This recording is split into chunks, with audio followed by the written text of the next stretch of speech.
ಎಂತಕ್ಕಂಥ ಒಂದು ಸಂಗೀತ ತಂಡವನ್ನು ಕಟ್ಟುವುದರ ಮೂಲಕ ನೂರಾರು ವಿದ್ಯಾರ್ಥಿಗಳಿಗೆ ಸಂಗೀತ ಪಾಠವನ್ನು ಇರಾದಲ್ಲಿ ಕೊಡ್ತಾ ಇದ್ದಾರೆ. ಅದರ ಜೊತೆಗೆ ಹರಿಕಥೆಯನ್ನು ಕೂಡ ವಿಶೇಷವಾದಂಥ ಅಧ್ಯಯನದೊಂದಿಗೆ ಎಲ್ಲ ಕಡೆ ಪ್ರಸಿದ್ಧಿಯನ್ನು ಹೊಂದಿದ್ದಾರೆ. ಆಕಾಶವಾಣಿ ದೂರದರ್ಶನದಲ್ಲಿ ಕೂಡ ಗ್ರೇಡನ್ನು ಪಡೆದಿರತಕ್ಕಂಥ ಕಲಾವಿದೆ ನಮ್ಮ ಹರಿಕಥಾ ಪರಿಷತ್ತಿನವರುವ ಹರಿಕಥಾ ಕಲಾವಿದೆ ಅಂತ ಹೇಳಲಿಕ್ಕೆ ನಮಗೆಲ್ಲ ಹೆಮ್ಮೆ ಆಗ್ತಾಯಿದೆ. ಹಾಗೆ ಅವರನ್ನು ಹೃತ್ಪೂರ್ವಕವಾಗಿ ಸ್ವಾಗತಿಸುವುದರೊಂದಿಗೆ ಹಿಮೇಳದಲ್ಲಿ ಮತ್ತೋರ್ವ ವಿದ್ವಾನ್ ಭಾಳ ಪ್ರಸಿದ್ಧರಾಗಿರ್ತಕ್ಕಂಥ ಸಂಗೀತ ಕಲಾವಿದರು ಹಾರ್ಮೋನಿಯಂ ವಾದಕರಾಗಿ ಶ್ರೀಯುತ ರಮೇಶ್ ಹೆಬ್ಬಾರ್ ಅವರು ಭಾಗವಹಿಸ್ತಿದ್ದಾರೆ. ಅವರನ್ನು ಸ್ವಾಗತಿಸ್ತಾ ಇದ್ದೇನೆ. ಮತ್ತು ಋಷಿಕೇಶ್ ಅಂತೇಳಿ ಈ ಬದಿಯಲ್ಲಿ ಕೂತಿದ್ದಾರಲ್ಲ, ಇವರೊಬ್ಬರು ಯುವ ತಬಲಾ ವಾದಕರು, ಇಂಜಿನಿಯರಿಂಗ್ ಸ್ಟೂಡೆಂಟ್, ಈಗ ಬೆಂಗಳೂರು ಹೋಲಿಕ್ಕಿದೆ ಅವರಿಗೆ. ಆದರೆ ಯಾರು ಅಂತ ಹೇಳಿದ್ರೆ ಅದೇ ಮಂಜುಳಾರವರ ಪುತ್ರ ಅವರು. ಹಾಗಾಗಿ ಅವರನ್ನು ಕೂಡ ನಾವು ಪ್ರತ್ಯೇಕವಾಗಿ ಸ್ವಾಗತಿಸೋದೊಂದಿಗೆ ಈಗ ಕಾರ್ಯಕ್ರಮಕ್ಕೆ ಅವಕಾಶ. ಓಂ ಶ್ರೀ ಗುರುಭ್ಯೋ ಶ್ರೀ ರಾಘವೇಂದ್ರಾಯ ನಮಃ. ಗುರುರ್ಬ್ರಹ್ಮಾಯ ಗುರುರ್ವಿಷ್ಣು ಗುರುದೇವೋ ಮಹೇಶ್ವರಃ ಗುರುರ್ ಸಾಕ್ಷಾತ್ ಪರಬ್ರಹ್ಮ ತಸ್ಮೈ ಶ್ರೀ ಗುರವೇ ನಮಃ. ವಕ್ರತುಂಡ ಮಹಾಕಾಯ ಕೋಟಿ ಸೂರ್ಯ ಸಮಪ್ರಭ ನಿರ್ವಿಘ್ನಂ ಕುರು ಮೇ ಸರ್ವಕಾರ್ಯೇಷು ಸರ್ವದಾ. ಸರಸ್ವತಿ ನಮಸ್ತುಭ್ಯಂ ವರದೆ ಕಾಮರೂಪಿಣಿ ವಿದ್ಯಾರ್ಥಂ ಕರಿಷ್ಯಾಮಿ ಸಿದ್ಧರ್ಥವತು ಮೇ ಸದಾ. ಬಾಲಾಯ ನೀಲವಂಶೇ ನಮ ಕಿಂಕಿಣೀಕಜಾಲಾಭಿರಾಮ ಶರಣಾಯ ದಿಗಂಬರ. ಶಾರ್ದೂಲ ದಿವ್ಯ ನಖಭೂಷಣ ಭೂಷಿತ ಹೈ ನಂದಾತ್ಮಜಾಯ ನವನೀತಮುಷೇ ನಮಸ್ತೆ. ವಂದಿಪೆ ನಿನಗೆ ಗಣನಾಥ, ವಂದಿಪೆ ನಿನಗೆ ಗಣನಾಥ, ವಂದಿಪೆ ನಿನಗೆ ಗಣನಾಥ. ಬಂದ ವಿಘ್ನಗಳ ಕಡೆ ಹೇ ಗಣನಾಥ, ಬಂದ ವಿಘ್ನಗಳ ಕಡೆ ಹೇ ಗಣನಾಥ, ವಂದಿಪೆ ನಿನಗೆ ಗಣನಾಥ.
विघ्नेश्वर महाराज के जय, श्री राधा कृष्ण भगवान के जय, लक्ष्मी रमण गोविंद गो.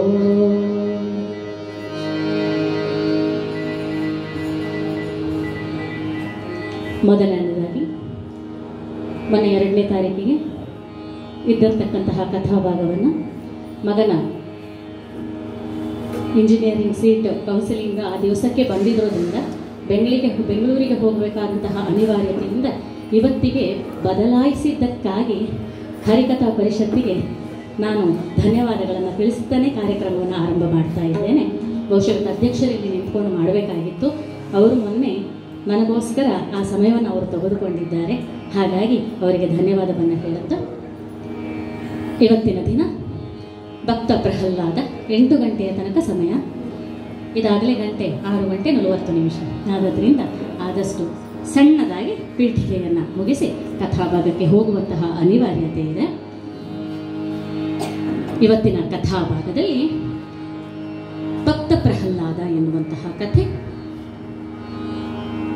ವಿಶೇಷವಾಗಿ ಹರಿಯ ಚರಣಕ್ಕೆ ನಾವು ಹೇಗೆ ದಾಸರಾಗಬೇಕು, ಒಬ್ಬ ಮಾನವನಾಗಿ ಹುಟ್ಟಿ ಬಂದಿರತಕ್ಕಂತಹ ಒಂದು ಜೀವಿ ಯಾವ ರೀತಿಯಲ್ಲಿ ಸಾಧನೆಗಳನ್ನು ಮಾಡಿಕೊಂಡು ಹರಿಯನ್ನು ಒಲಿಸಿ ಹರಿಯೊಂದಿಗೆ ತಾನು ಬೆರೆತು ಹೋಗಬೇಕು, ಆತನನ್ನ ಚಿಂತನ ಮಂಥನಗಳಿಗೆ ನಿರಂತರವಾಗಿ ವಿಷಯವನ್ನು ಆಗಿಸುವುದು ಹೇಗೆ, ಆ ರೀತಿ ಭಗವಂತನನ್ನ ಚಿಂತನೆ ಮಾಡಿದಾಗ ಅವನಮ್ಮನ್ನು ಯಾವ ರೀತಿಯಲ್ಲಿ ರಕ್ಷಣೆ ಮಾಡ್ತಾನೆ ಎನ್ನತಕ್ಕಂತಹ ವಿಚಾರ ಮಾತ್ರವಲ್ಲ, ತಾನು ಬಹಳಷ್ಟು ಹಿಂಸೆ ಪಟ್ಟರೂ ಕೂಡ ಪ್ರಹ್ಲಾದ ಎಲ್ಲಿಯೂ ಕೂಡ ಪ್ರತಿಭಟನೆ ಮಾಡದೆ ಆ ಹಿಂಸೆಯನ್ನು ಅನುಭವಿಸಿಕೊಂಡು ಸ್ವತಃ ತಂದೆಯೇ ಕಷ್ಟವನ್ನು ಕೊಟ್ಟಾಗಲೂ ಕೂಡ ಎದುರು ಮಾತನಾಡದೆ ಆ ತಪ್ಪನ್ನೆಲ್ಲ ಆ ತಂದೆ ಮಾಡತಕ್ಕಂತಹ ಕೊಡತಕ್ಕಂತಹ ಕಷ್ಟವನ್ನು ಅನುಭವಿಸಿ ತಾನು ಪರಮ ಸತ್ಯಾಗ್ರಹಿ, ನನಗೆ ಬೇಕಾದದ್ದು ಭಗವಂತ, ಆ ಸತ್ಯ ನನ್ನ ಪಾಲಾಗಬೇಕು ಅಂತ ಹೇಳಿ ಹೇಗೆ ಆ ಭಗವಂತನಿಗೆ ದಾಸನಾಗಿದ್ದಾನೆ, ಸ್ಮರಣೆ ಮಾತ್ರದಿಂದ ಭಗವಂತನ ನರಹರಿಯ ರೂಪಕ್ಕೆ ಕಾರಣನಾದಂಥವಂತವನು ನಮಗೆ ಇವತ್ತು ಮಾರ್ಗದರ್ಶಕ. ಆ ಮಾರ್ಗದರ್ಶಕನಾಗಿರುವುದರಿಂದಲೇ ಆ ಪ್ರಹ್ಲಾದ ರಾಜರು ಇವತ್ತು ರಾಘವೇಂದ್ರ ಗುರುಗಳಾಗಿ ಅವತರಿಸಿ ಮಂತ್ರಾಲಯದಲ್ಲಿ ಸಜೀವರಾಗಿ ಇದ್ದಾರೆ ಅಂತ ಹೇಳಬೇಕಾದ್ರೆ ನಮಗೆಲ್ಲರಿಗಳಿಗೂ ಕೂಡ ಗುರುಗಳಾಗಿ ಮಾರ್ಗದರ್ಶನ ಮಾಡ್ತಾ ಇದ್ದಾರೆ ಅಂತ ಆದರೆ ಕಥೆ ನಮಗೆಲ್ಲರಿಗೂ ಗೊತ್ತಿದೆ. ಭಕ್ತ ಪ್ರಹ್ಲಾದ ಕಥೆ ಹಿರಣ್ಯಕಶ್ಯಪ ಹಾಗೆ ಹಿಂಸೆ ಕೊಟ್ಟ ದೇವರು ಬಂದ ಅಂತ ಹೇಳುವಂಥದ್ದಲ್ಲ. ಆ ಕಥೆಯಲ್ಲಿ ನಾನಿಲ್ಲಿದ್ದೇನೆ, ನಾ ಹಿರಣ್ಯಕಶ್ಯಪನು, ನಾನು ಪ್ರಹ್ಲಾದನು, ನಾನು ಯಾವ ರೀತಿ, ಏನು ನನ್ನ ಮನಸ್ಥಿತಿ, ಅಥವಾ ನಾನು ಭಕ್ತನಾಗಿದ್ದರೆ ನನ್ನ ಆ ಭಕ್ತಿಯ ಮಟ್ಟ ಯಾವ ಮಟ್ಟಕ್ಕೆ ಮುಟ್ಟಿದೆ, ಇದನ್ನು ನಾವು ತಿಳ್ಕೊಂಡು ಭಗವಂತನ ಸನ್ನಿಧಾನದಲ್ಲಿ ನಾವಿದ್ದೇವೆ.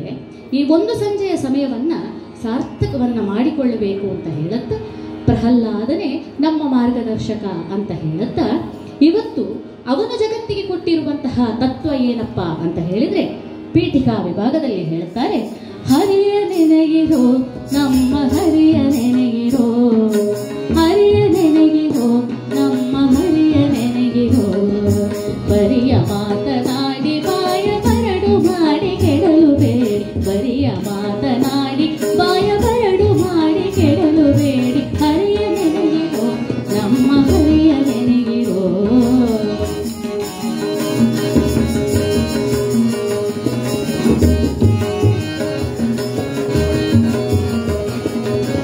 ನಿತ್ಯವಲ್ಲ ಈ ಶರೀರ ಅನಿತ್ಯವೆಂದು ನೋಡಿರಯ್ಯ,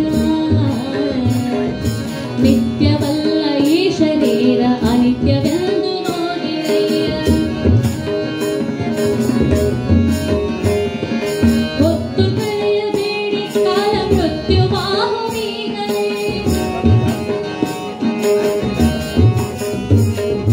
ಕಾಮಕ್ರೋಧಗಳನ್ನು ತೊರೆದು ಕಾಮನಯ್ಯನ ಕಥೆಯ ಬರೆದು,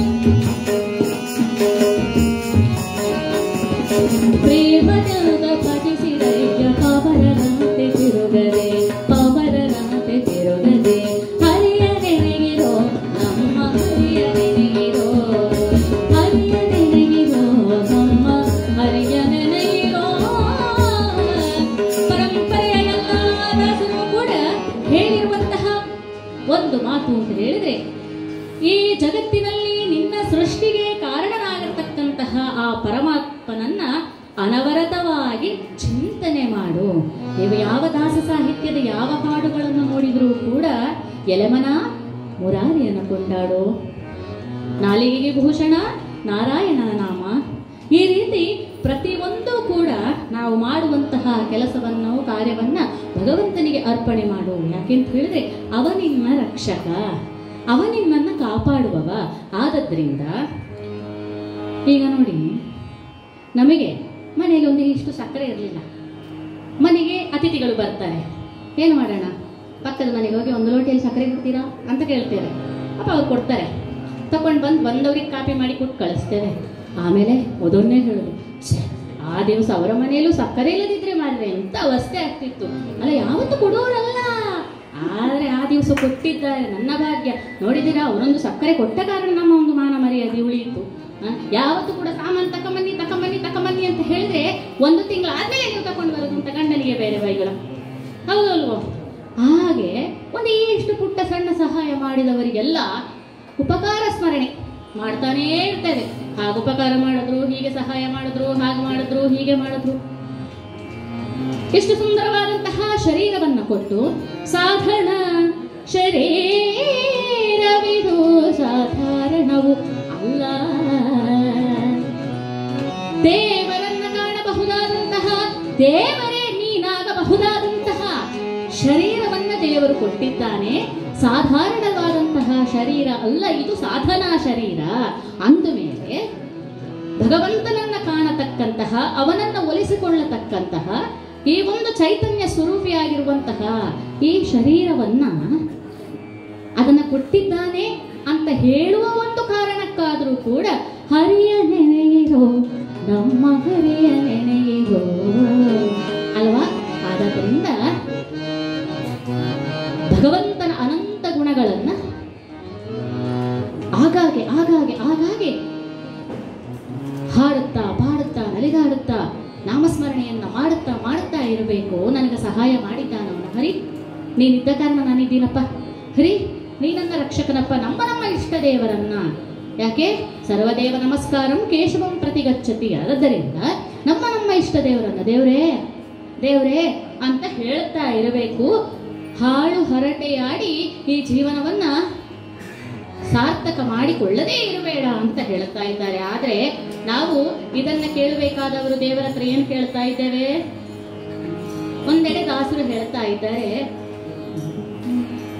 ಬೇಡುವರೋ ಸುಖವ ರಂಗಯ್ಯ, ಬೇಡುವರೋ ಸುಖವ ರಂಗಯ್ಯ, ಬೇಡುವರೋ ಸುಖವ.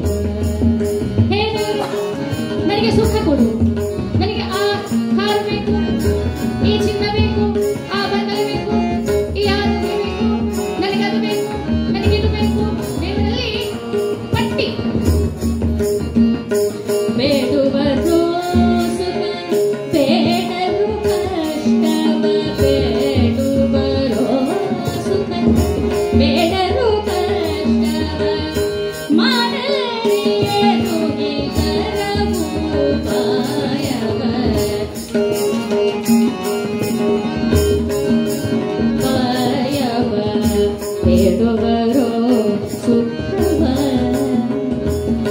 ಸುಖವನ್ನೇ ಕೇಳ್ತೇವೆ ದೇವರಲ್ಲಿ.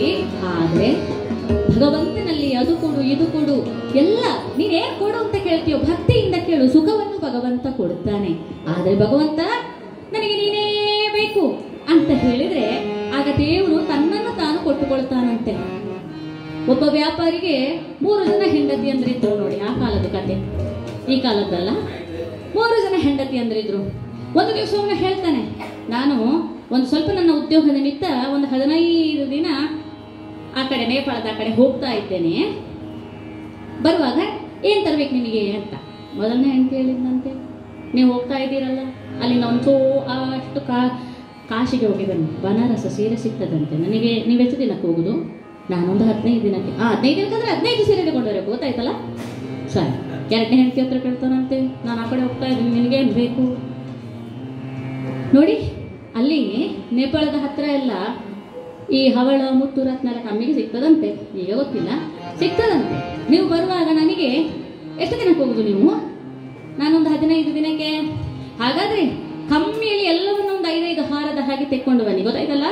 3ನೇ ಹೆಂಡತಿ ಮನೆಗೆ ಬರುವಾಗ ಹೇಳ್ತಾರಂತೆ, ಅಯ್ಯೋ ದೇವ್ರೆ, ಕೆಲಸದ ನಿಮಿತ್ತ ಅಷ್ಟು ದೂರ ಹೋಗ್ಬೇಕೆ, ಎಷ್ಟು ದಿನ ಆಗ್ತದೆ ನೀವು ಬರುವಾಗ? ನಾನು ಒಂದು 15 ದಿನ ಆಗಬಹುದು. 10 ದಿನಕ್ಕೆ ಬರ್ಲಿಕ್ಕೆ ಆಗುದಿಲ್ವೇ? ಯಾಕೆಂತ ಹೇಳಿದ್ರೆ ಹೊರಗೆ ಹೋದಾಗ ಅಲ್ಲಿನ ಊಟ ಉಪಚಾರಗಳು ನಿಮಗೆ ಹಿಡಿತದೋ ಇಲ್ವೋ, ನಿಮ್ಮ ಆರೋಗ್ಯದ ಕಥೆ ಅಂತ. ಸ್ವಾಮಿ, ನನಗೆ ಅದೆಲ್ಲ ಗೊತ್ತಿಲ್ಲ, ನೀವು ಆದಷ್ಟು ಬೇಗ ಬನ್ನಿ. ಅಲ್ಲ, ನಿನಗೆ ಏನಾದ್ರು ತರಬೇಕಾ? ನನಗೆ ನೀವು ಬಂದ್ರೆ ಅಷ್ಟೇ ಸಾಕು. ಆರೋಗ್ಯವಾಗಿ ಹಿಂತಿರುಗಿ ಬಂದ. ಸಾರಿ 10 ದಿವಸದಲ್ಲಿ ಮತ್ತೆ ಬಂದ. 3ನೇ ಹೆಂಡತಿ ಮನೆಗೆ ಬಂದ. ಮತ್ತೆ ಇಬ್ಬರ ಮನೆಗೆ ಸೀರೆಯನ್ನ ಒಡವೆಯನ್ನ ಕೊಟ್ಟು ಕಳಿಸಲಾಯಿತು. ಇಬ್ರು ಬಂದ್ರು. ಏನ್ರಿ, ನಾನು ಹಿರಿಯವಳಿದ್ದೇನೆ, ನಾನು 2ನೇವಳಿದ್ದೇನೆ, ನಮ್ಮ ಮನೆಗೆ ಬಂದು ಇವಳ ಮನೆಗೆ ಹೋಗಿದ್ದೀರಲ್ಲ, ಯಾಕೆ? ನೀನೇ ನಮ್ಮ ಕೇಳಿದೆ ಸೀರೆ ಅಲ್ವಾ, ಆದ್ರೆ ಈ ಸೀರೆ ಕೇಳಿದ್ರೆ 20 ಸೀರೆ ತಗೊಂಡ್ಬಂದಿದ್ದೀನಿ ನೋಡು. ನಾ ಇದ್ದಿದ್ದು 10 ದಿನಕ್ಕೆ 2 ಸೀರೆ ಹಾಗೆ ನಿನ್ಗೆ ತಂದು ಕೊಟ್ಟಿದ್ದೇನೆ. ನೀನ್ ಚಿನ್ನ ಬಣ್ಣಗಳನ್ನ ಕೇಳಿದ್ಯಲ್ಲ, ನಿನ್ಗೆ ಅದನ್ನು ಕೊಟ್ಟಿದ್ದೇನೆ ನೋಡೋಣ. ಇನ್ನು ಇವಳು ಹೇಳಿದ್ಲು, ನೀವು ಯಾವಾಗ ಬರ್ತೀರಿ, ಆರೋಗ್ಯವಾಗಿ ಮನೆಗೆ ಬನ್ನಿ ಅಂತ. ಆದ್ರಿಂದ ನಾನು ನೇರ ಇವಳ ಮನೆಗೆ ಬಂದೆ. ಹೀಗೆ ದೇವ್ರೇ ಬೇಡುವರೋ ಸುಖವ, ದೇವರೇ ಕಾರು ಬೇಕು, ದೇವರೇ ಬಸ್ ಬೇಕು, ದೇವರೇ ಚಿನ್ನ ಬೇಕು, ದೇವರೇ ಮಂಗಳೂರಲ್ಲಿ ಮಧ್ಯದಲ್ಲಿ ನನಗೆ ಮಾರ್ಕೆಟ್ ಅಲ್ಲಿ ದೊಡ್ಡ ಮನೆ ಬೇಕು, ಅಲ್ಲಿ ನಿಂತ್ಕೊಂಡು ಇಡೀ ಮಂಗಳೂರು ನೋಡ್ಬೇಕು ಅಂದ್ರೂ ದೇವರು ನಿಮ್ಮ ಭಕ್ತಿಗೊಳಿದು ಕೊಡಬಹುದೇನೋ ನಾವು ಕೇಳಿದ್ದನ್ನ. ಆದರೆ ದೇವರು ನನಗೆ ನೀನೇ ಬೇಕು ಅಂತ ಕೇಳಿಕೊಂಡಾಗ ತನ್ನನ್ನ ತಾನು ಅವ ಕೊಟ್ಟುಕೊಳ್ತಾನೆ. ಆದುದರಿಂದ ಹರಿಯ ನೆನೆಗಿರೋ ನಮ್ಮ ಹರಿಯನೇ. ಹಾಗೆ ದೇವರು ಬಂದು ನಾನು ನಿನ್ನ ಹೃದಯ ಸಿಂಹಾಸನದಲ್ಲಿ ಕೂತುಕೊಳ್ತೇನೆ, ನಾನು ನಿನ್ನವನಾಗುತ್ತೇನೆ ಅಂತ ದೇವರು ಭಗವದ್ಗೀತೆಯಲ್ಲಿ ಹೇಳಿದು, ನೀನು ನನ್ನವನಾಗು ಅಂತ. ನೀನು ನನ್ನವನಾಗು, ನೀನು ನನಗೆ ಮಾತ್ರ ನಮಸ್ಕಾರ ಮಾಡು, ನೀನು ಮಾಡಿದ ಕಾರ್ಯವನ್ನೆಲ್ಲ ನನಗೆ ಅರ್ಪಣೆ ಮಾಡು. ಹಾಗೆ ಮಾಡಿದಾಗ ನಾನು ನಿನ್ನವನಾಗುತ್ತೇನೆ. ಇಷ್ಟೇ ಇರುವಂಥದ್ದು. ಆದದ್ರಿಂದ ನಾನು ಪೀಠಿಕಾ ವಿಭಾಗವನ್ನು ಹೆಚ್ಚು ಹೇಳೋದಿಲ್ಲ. ಯಾಕೆ ಅಂತ ಹೇಳಿದರೆ 7 ದಿನಗಳ ಪರ್ಯಂತ, ಇವತ್ತು 7ನೇ ದಿವಸ, ನೀವೆಲ್ಲರೂ ಹರಿಕತೆಯನ್ನು 6 ದಿವಸ ಕೇಳಿದ್ದೀರಿ. ಇದೇ ವಿಚಾರಗಳನ್ನು, ತತ್ವಗಳನ್ನು ದಾಸ ಸಾಹಿತ್ಯದಲ್ಲಿರುವುದನ್ನು ಕೇಳಿರ್ತೀರಿ. ಹಾಗೆ ಇವತ್ತು ಹೇಳಿದ್ರಂತೆ, ಏನಂತ ಹೇಳಿದರೆ, ಹಾಳು ಹರಟೆಯಾಡಿ ಮನವ ಬೇವು ಮಾಡಿ ಕೆಡಲು ಬೇಡಿ, 7 ದಿನದ ಕಥೆಯ ಕೇಳಿ ಕೇಳಿರೋ ವೈಕುಂಠಕ್ಕೆ ಹರಿಯ ನೆನೆಯಿರೋ ನಮ್ಮ ಹರಿಯ ನೆನೆಯಿರೋ ಅಂತ. ಆದ್ರಿಂದ ಇವತ್ತು ಸರಿಯಾಗಿ 7ನೇ ದಿವಸ ನಾವು ಆದಷ್ಟು ನಮ್ಮ ಮನಸ್ಸನ್ನ ಭಗವಂತನ ಆ ಒಂದು ಚಿಂತನೆಗೆ ಮೀಸಲಿಟ್ಟು ಕಥಾಭಾಗಕ್ಕೆ ಪ್ರವೇಶ ಮಾಡೋಣ. ಅದಕ್ಕಿಂತ ಮೊದಲು ಒಂದು ಸಲ ಸಾಮೂಹಿಕ ಭಜನೆಯನ್ನ ಮಾಡೋಣ. ಯಾಕೆಂತ ಹೇಳಿದ್ರೆ, ಭಗವಂತನನ್ನ ಚಿಂತನೆ ಮಾಡ್ತಾ ಮಾಡ್ತಾ ಮಾಡ್ತಾ ಇದ್ರೆ ಸಂತತಂ ಚಿಂತೆಯೇನಂತಂ ಅಂತಕಾಲೇ ವಿಶೇಷತಂ ಅಂತ. ಅಂತಕಾಲದಲ್ಲಿ ಅದು ಬರಬೇಕು ಅಂತ ಆದ್ರೆ ಈಗ ಚಿಂತನೆ ಮಾಡ್ತಾ ಇರಬೇಕು, ನಿತ್ಯ ನಿರಂತರವಾಗಿ ಹರಿಸ್ಮರಣೆಯನ್ನ ಮಾಡ್ತಾ ಇರಬೇಕು. ಒಬ್ಬ ಅಜ್ಜ, ನನಗೊಂದು 95 ವರ್ಷ ಆಗಿದೆ. ಇಷ್ಟರವರೆಗೆ ಒಂದು ದಿವಸ ನಾರಾಯಣ ಗೋವಿಂದ ಹರಿ ಕೃಷ್ಣ ರಾಮ ಗಣಪತಿ ಏನು ಹೇಳಿದ್ದು ಕೇಳಲಿಲ್ಲ. ಯಾರೋ ಹೇಳಿದ್ರಂತೆ ಅಜಮೇಳ ಸಾಯುವಾಗ ನಾರಗ ಅಂತ ಹೇಳಿದಂತೆ, ಅವನು ಪೂರ್ತಿ ನಾರಾಯಣ ಅಂತ ಹೇಳಲಿಲ್ಲ.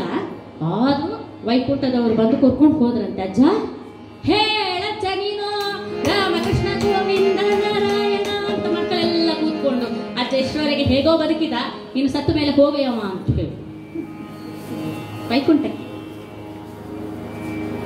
ಇಷ್ಟು ಹೊತ್ತಾದ್ರೂ ಏನೋ ಹೇಳಬೇಕು ಏನೋ ಹೇಳಬೇಕು ಏನೋ ಹೇಳಬೇಕು ಅನ್ನುವ ತುಡಿತ ಅಜ್ಜನಲ್ಲಿ ಕಾಣಿಸ್ತಾ ಇದೆಯಲ್ಲ. ಆ ಕಾಣಿಸ್ತಾ ಇರುವಾಗ ಹಾಗಾದ್ರೆ ಎಲ್ಲೋ ಇವನು ನಾರಾಯಣ ಅಥವಾ ಗೋವಿಂದ ಅಂತ ಹೇಳಿ ನಾವು ಹೇಳುವುದನ್ನ ಕೇಳಿ ಹೇಳಬಹುದೇನೋ ಅಂತ ಹೇಳಿ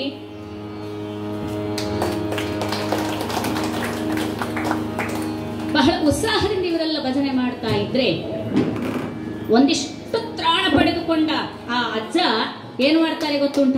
ಹೇಳ್ತಾ ಇದ್ದಾರೆ,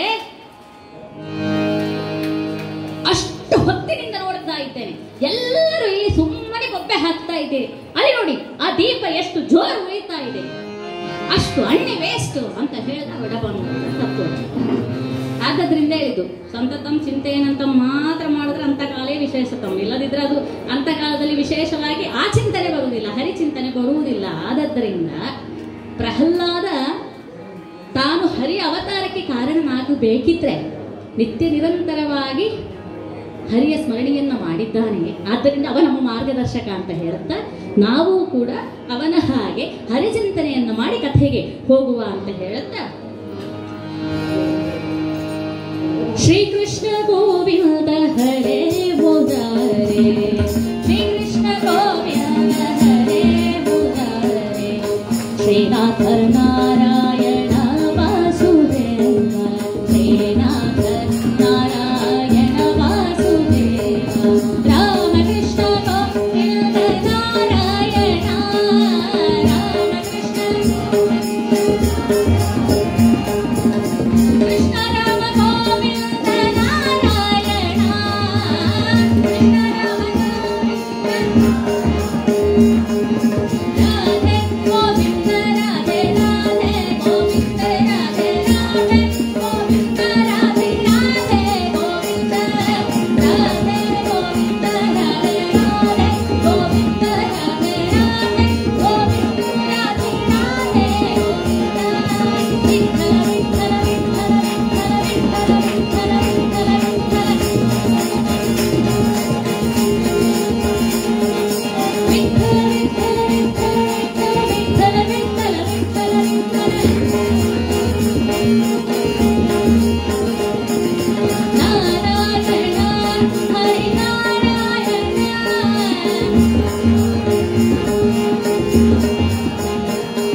ಆಶೆಯಂದ ಮಾಡುವೆನೋ ದೋಷ ರಾಶಿ ದೂರ ಮಾಡು ಶ್ರೀ ಕೇಶವ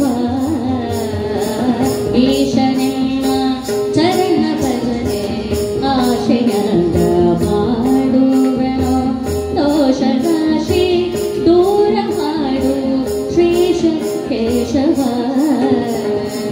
ಶರಣು ಹೊಕ್ಕಿನಯ್ಯ ಎನ್ನ ಮರಣ ಸಮಯದಲ್ಲಿ ನಿನ್ನ ಶರಣು ಹೊಕ್ಕಿನಯ್ಯ ಎನ್ನ ಮರಣ ಸಮಯದಲ್ಲಿ ನಿನ್ನ ಚರಣ ಸ್ಮರಣೆ ಕರುಣಿಸಯ್ಯ ನಾರಾಯಣ ಚರಣ ಸ್ಮರಣೆ ಕರುಣಿಸಯ್ಯ ಚರಣ ಸ್ಮರಣೆ ಕರುಣಿಸಯ್ಯ ನಾರಾಯಣ ರಾಮಕೃಷ್ಣ ಗೋವಿಂದ ನಾರಾಯಣ ಕೃಷ್ಣ ರಾಮ ಗೋವಿಂದ ನಾರಾಯಣ ಶ್ರೀರಾಮ ಜಯ ರಾಮ ಜಯ ಶ್ರೀರಾಮ ಶ್ರೀರಾಮ ಜಯ ರಾಮ ಜಯ ಶ್ರೀರಾಮ ಶ್ರೀರಾಮ ಜಯ ರಾಮ ಜಯ ಶ್ರೀರಾಮ ಶ್ರೀರಾಮ ಜಯ ರಾಮ ಜಯ ಶ್ರೀರಾಮ ವಿಠಲ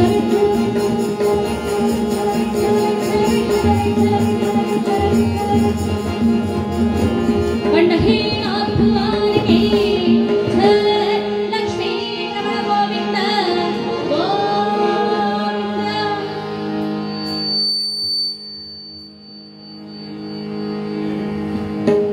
ನಾವೆಷ್ಟೇ ಕಥೆಯನ್ನು ಕೇಳಿದರೂ ಕೂಡ ಅಂತಿಮವಾಗಿ ಮನಸ್ಸಲ್ಲಿ ಉಳಿಯುವಂಥದ್ದು ಆ ಭಗವಂತರ ಕುರಿತಾಗಿ ಮಾಡಿರ್ತಕ್ಕಂತಹ ಭಜನೆಯಿಂದ ಸಿಗುತ್ತದಲ್ಲ ನೆಮ್ಮದಿ, ಅದು ಮಾತ್ರ ಅಂತ.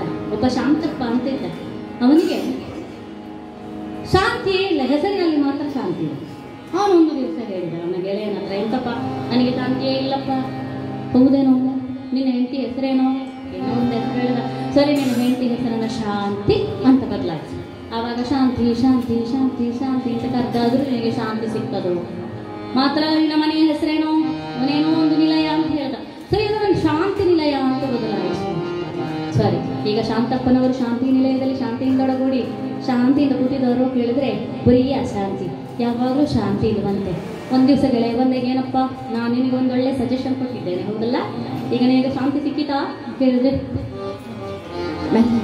ಸ್ವಲ್ಪ ನನ್ನ ಶಾಂತಿ ಮಲಗಿದ್ದಾಳೆ, ಅವಳ ಎದುರು ನನಗೆ ಶಾಂತಿ ಇಲ್ಲ, ಅದರಿಂದ ಮೆಲ್ಲ ಮಾತಾಡು ಅಂತ ಹೇಳ್ತಾನಂತೆ.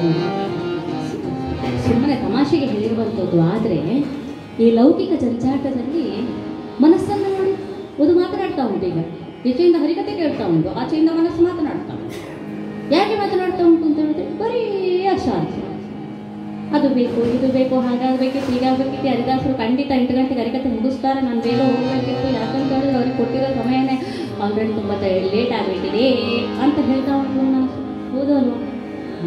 ಆದದ್ರಿಂದ ಹೇಳಿರುವಂಥದ್ದು ವಟ ವಟ ವಟ ವಟ ವಟ ವಟ ವಟ ವಟ ಅಂತ ಹೇಳುತ್ತಿರುವಂತಹ ಮನಸ್ಸನ್ನ ಒಂದು ಸಲ ಹಿಡಿದು ತಂದು ಹರಿಕತೆ ಕೇಳು, 8 ಗಂಟೆಗೆ ಬಿಡುವ ಅಂತ ಹೇಳಬೇಕಾದ್ರೆ ನಾವು ವಿಠಲ ವಿಠಲ ವಿಠಲ ವಿಠಲ ವಿಠಲ ವಿಠಲ ಅಂತ ಹೇಳ್ಬೇಕು. ಆ ಹೇಳಿದಷ್ಟು ಸಮಯ ಮನಸ್ಸು ಸ್ತಬ್ಧವಾಯಿತಲ್ಲ, ಅದೇ ಶಾಂತಿ. ಮನೆಗೆ ಹೋದಾಗ ಈ ಶಾಂತಿ ನೆಮ್ಮದಿ ಮನಸ್ಸಿನಲ್ಲಿ ಇರ್ತದೆ ಅಂತ ಹೇಳುತ್ತಾ ಇವತ್ತಿನ ಕಥಾಭಾಗದಲ್ಲಿ ಸ್ಮರಣ ಭಕ್ತಿಗೆ ಬಹಳ ಉತ್ತಮ ಉದಾಹರಣೆಯಾಗಿರತಕ್ಕಂತಹ ಪ್ರಹ್ಲಾದ, ಅವನ ಜನನ ಹೇಗಾಯಿತು ಈ ಬಗ್ಗೆ ಹೇಳ್ತಾ ಇದ್ದಾರೆ.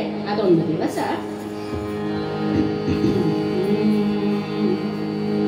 ಪೂರ್ವದಲ್ಲಿದ್ದರು ಜಯ ವಿಜಯರೆಂಬ ಅತಿ ಬಲ ಕಲಿಭಟರು.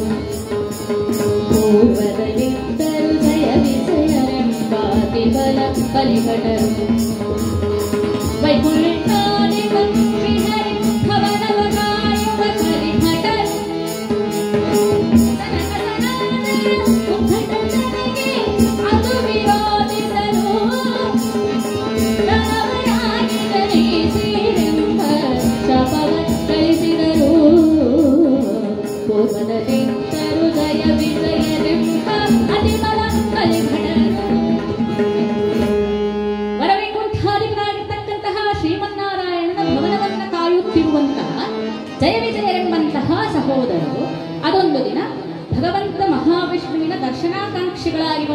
ಎಂಬಂತಹ ಸನಕ ಸನಂದನ ಸನತ್ ಕುಮಾರ ಸಮಸ್ತುಜಾತ ಎಂಬಂತಹ ಬಾಲವಟುಗಳಂತೆ ತೋರುವ ಬ್ರಹ್ಮ ಮಾನಸ ಪುತ್ರರ ಆ ಒಂದು ಪ್ರವೇಶವನ್ನು ವೈಕುಂಠಕ್ಕೆ ನಿಷಿದ್ಧಗೊಳಿಸಿದ್ದರಿಂದ ಅವರಿಂದ ಶಾಪವನ್ನು ಪಡ್ಕೊಳ್ಬೇಕಾದಂತಹ ಪರಿಸ್ಥಿತಿ ಬಂತು. ಈಗ ನಾವು ಆಲೋಚನೆ ಮಾಡಬೇಕಾಗಿದ್ದಲ್ಲ ವಿಷಯ, ಈ ಕಥೆ ನಮ್ಗೆ ಗೊತ್ತಿದೆ. ಹಾಗಾದ್ರೆ ವೈಕುಂಠದಲ್ಲಿ ಹೋಗಿ ದ್ವಾರಪಾಲಕರಾಗಿ ಕೆಲಸ ಮಾಡುವವರಿಗೂ ಕೂಡ ಧ್ಯಾಯತೋ ವಿಷಯ ಸಂಗಸ್ತೆ ಶೋಕಜಾಯತೆ, ಅವರುಗಳಿಗೂ ಕೂಡ ಆ ಥರ ಕೋಪ ಬರ್ತದೆ, ಆ ಥರ ಉದ್ದಟತನವನ್ನು ತೋರಿಸ್ತಾರೆ ಅಂತ ಹೇಳಿದ್ರೆ ವೈಕುಂಠಕ್ಕೆ ಹೋಗಿ ದೇವರನ್ನ ಅವರ ಜೊತೆಗೆ ಐಕ್ಯವಾಗದೆ ವಿನಃ ಅಲ್ಲಿಂದ ಸಹ ಭೂಮಿಗೆ ಬೀಳಬಹುದು ಎನ್ನುವಂತಹ ಎಚ್ಚರಿಕೆಯನ್ನ ಈ ಕಥೆ ಕೊಡ್ತಾ ಇದೆ. ಅಲ್ಲಿವರೆಗೆ ಹೋದ್ರೂ ಕೂಡ ನಮ್ಮೊಳಗಿರತಕ್ಕಂತಹ ಆ ವೃತ್ತಿಗಳಿದೆಯಲ್ಲ, ಅದು ನಮ್ಮನ್ನ ಬೀಳುವ ಹಾಗೆ ಮಾಡ್ತದೆ, ಎಚ್ಚರಿಕೆ. ಅದಕ್ಕೆ ಉದಾಹರಣೆ ಜಯ ವಿಜಯರು ಅಂತ ಹೇಳ್ತಾ ಇದೆ ಕಥೆ, ಆಯ್ತಾ? ಈಗ ಸನಕ ಸನಂದರು ಶಾಪ ಕೊಟ್ಟರು. ಏನು? 3 ಜನ್ಮದಲ್ಲಿ ಹರಿವಿರೋಧಿಗಳಾಗಿ ಭೂಮಿಗೆ ಬರುವಂತ. ಮೊದಲನೇ ಜನ್ಮದಲ್ಲಿ ಹಿರಣ್ಯಾಕ್ಷ ಹಿರಣ್ಯಕಶ್ಯಪರಾಗಿ, 2ನೇ ಜನ್ಮದಲ್ಲಿ ರಾವಣ ಕುಂಭಕರ್ಣರಾಗಿ, 3ನೇ ಜನ್ಮದಲ್ಲಿ ಶಿಶುಪಾಲ ದಂತಭಕ್ತರಾಗಿ ಜನಿಸಿ ಬಂದು ಹರಿಯಿಂದ ಹತರಾಗಿ ಮತ್ತೆ ವೈಕುಂಠ ಧಾಮವನ್ನು ಸೇರುವಂತಹ ಒಂದು ಶಾಪವನ್ನು ಕೊಟ್ಟಾಗ ತಾವು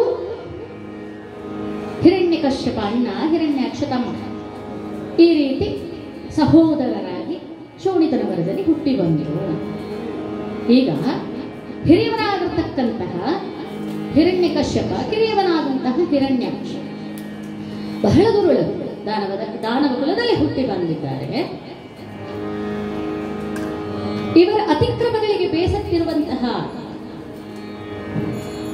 ದೇವತೆಗಳ ಸಜ್ಜನರ ಮಾತನ್ನ ಕೇಳಿ, ಅವರ ಮೊರೆಯನ್ನ ಕೇಳಿ ಶ್ರೀಹರಿ ವರಾಹ ರೂಪದಲ್ಲಿ ಬಂದು ಹಿರಣ್ಯಾಕ್ಷನನ್ನು ವಧೆ ಮಾಡ್ತಾನೆ. ನನ್ನ ತಮ್ಮನಾಗಿರುವಂತಹ ಪರಮಪರಾಕ್ರಮಿಯಾಗಿರುವಂತಹ ಹಿರಣ್ಯಾಕ್ಷನನ್ನ ಹಂದಿಯ ರೂಪದಲ್ಲಿ ಬಂದು ಕೊಂದನೋ ಹರಿ, ಸುಮ್ಮನೆ ಬಿಡುವುದಿಲ್ಲ. ನನ್ನ ರಾಜ್ಯದಲ್ಲಿರುವಂತಹ, ನನ್ನ ಆಡಳಿತಕ್ಕೆ ಒಳಪಟ್ಟಿರುವಂತಹ ಯಾರು ಕೂಡ ಇನ್ನು ಮುಂದೆ ಹರಿಯನ್ನ ಪೂಜೆ ಮಾಡುವ ಹಾಗಿಲ್ಲ, ಹರಿ ಸ್ಮರಣೆ ಮಾಡಬಾರ್ದು, ಆರಾಮ್ ಹೇಳ್ಬೋದು. ನೀರು ಹರಿ ಹೇಳುವ, ನೀರು ಹೋಯ್ತು ಅಂತ ಹೇಳ್ಬೇಕು. ಹರಿ ಅಂತ ಹೇಳಿ ಹಂಡೆಗೆ ಹೇಳಬಾರ್ದು, ಹಂಡೆ ಅಂತ ಹೇಳಬೇಕು. ಬಟ್ಟೆ ಹರಿತು ಅಂತ ಹೇಳಬಾರ್ದು, ಬಟ್ಟೆ ಸೇರಿತು ಅಂತ ಹೇಳಬೇಕು. ಒಟ್ಟಿನಲ್ಲಿ ಹರಿ ಅನ್ನುವಂತಹ ಶಬ್ದವೇ ಬರಬಾರದು ನಮ್ಮ ರಾಜ್ಯದಲ್ಲಿ. ಈ ರೀತಿ ಹಿರಣ್ಯಕಶ್ಯಪ ಆಜ್ಞೆಯನ್ನ ಮಾಡಿದ. ಹರಿ ವಿರೋಧಿಯವ, ನೀವು ಕೂಡ ಹರಿಯನ್ನ ವಿರೋಧ ಮಾಡಿ. ಯಾರಾದ್ರೂ ನಾನು ಕೊಟ್ಟಿರುವಂತಹ ಆಜ್ಞೆಯನ್ನ ನೀವು ನಡೆಸಲಿಲ್ಲ ಅಂತಾದ್ರೆ ನಿಮಗೆ ಘನಘೋರವಾಗಿರುವಂತಹ ಶಿಕ್ಷೆಯನ್ನು ನೀಡಲಾಗುವುದು ಅಂತ ಹೇಳಿದ್ದಾನೆ. ಆ ರೀತಿ ಶಿಕ್ಷೆಯನ್ನು ಕೊಡ್ತಾ ಇದ್ದಾನೆ. ಇತ್ತ ಕಡೆಯಲ್ಲಿ ತಾನು ವಿಜಯಕೇಸರಿ ವಿಕ್ರಮಿ ಆಗಬೇಕು ಎನ್ನುವಂತಹ ದೃಷ್ಟಿಯಿಂದ ಜಗತ್ತನ್ನೇ ಗೆಲ್ಲಬೇಕು, 4 ಲೋಕ ಚತುರ್ದಶ ಭುವನಗಳಿಗೆ ಅಧಿಪತಿಯಾಗಬೇಕು ಎಂಬಂತಹ ಕನಸನ್ನ ಕಂಡಿರ್ತಕ್ಕಂತಹ ಹಿರಣ್ಯಕಶ್ಯಪ ದೇವಾನುದೇವತೆಗಳನ್ನ ಸಹಿತವಾಗಿ ಅಮರಾವತಿಗೆ ದಾಳಿ ಇಟ್ಟು ಅಲ್ಲಿರುವಂತಹ ದೇವತೆಗಳನ್ನು ಓಡಿಸ್ತಾ ಇದ್ದಾನೆ. ಎಲ್ಲವನ್ನ ಜಯಿಸ್ತೇನೆ ಜಯಿಸ್ತೇನೆ ಜಯಿಸ್ತೇನೆ ಅಂತ ಹೇಳಿ ದಿಗ್ವಿಜಯದ ನೆಪಕ್ಕೆ ಹೋಗಬೇಕು ಅಂತ ಹೇಳಿ ಹೊರಟು ಹೋದಾಗ, ಹೋಗುವ ಮೊದಲು ಕೇವಲ ಹಿಂಗೆ ಹೋದರೆ ಆಗ್ತದ? ದೇವತೆಗಳನ್ನು ನಂಬಲಿಕ್ಕೆ ಸಾಧ್ಯ ಇಲ್ಲ. ಆದ್ದರಿಂದ ಬ್ರಹ್ಮದೇವರನ್ನ ಕುರಿತು ವರಬಲವನ್ನು ಪಡೆದುಕೊಂಡೇ ಹೋಗಿದ್ದಾನೆ. ಏನು ವರ? ಮರಣ ಬಾರದರ ವರವ ಕರುಣಿಸೋ ಹೇ ಬ್ರಹ್ಮದೇವ. ದೇವತೆಗಳನ್ನ, ಲೋಕಾನುಲೋಕಗಳನ್ನ ಗೆಲ್ಲಬೇಕು ಅಂತ ಮನಸ್ಸು ಮಾಡಿದ್ದೇನೆ ನಾನು. ದೇವತೆಗಳನ್ನು ನಂಬುದಿಲ್ಲ. ಅವರು ಹೇಗಾದ್ರೂ ನನಗೆ ಏನಾದ್ರೂ ಒಂದು ಆಪತ್ತನ್ನು ತಂದು ಬಿಡ್ತಾರೆ. ಆದ್ದರಿಂದ ಮರಣ ಬಾರದ ತೆರವರವ ಕೊಡುದೇವ. ಹಾಗಾದ್ರೆ ಯಾವ ರೀತಿ ನನಗೆ ಮರಣ ಬರಬಾರದು ಅಂತ ಹೇಳಿದ್ರೆ ಹೇಳುತ್ತಾ ಇದ್ದಾನಂತೆ,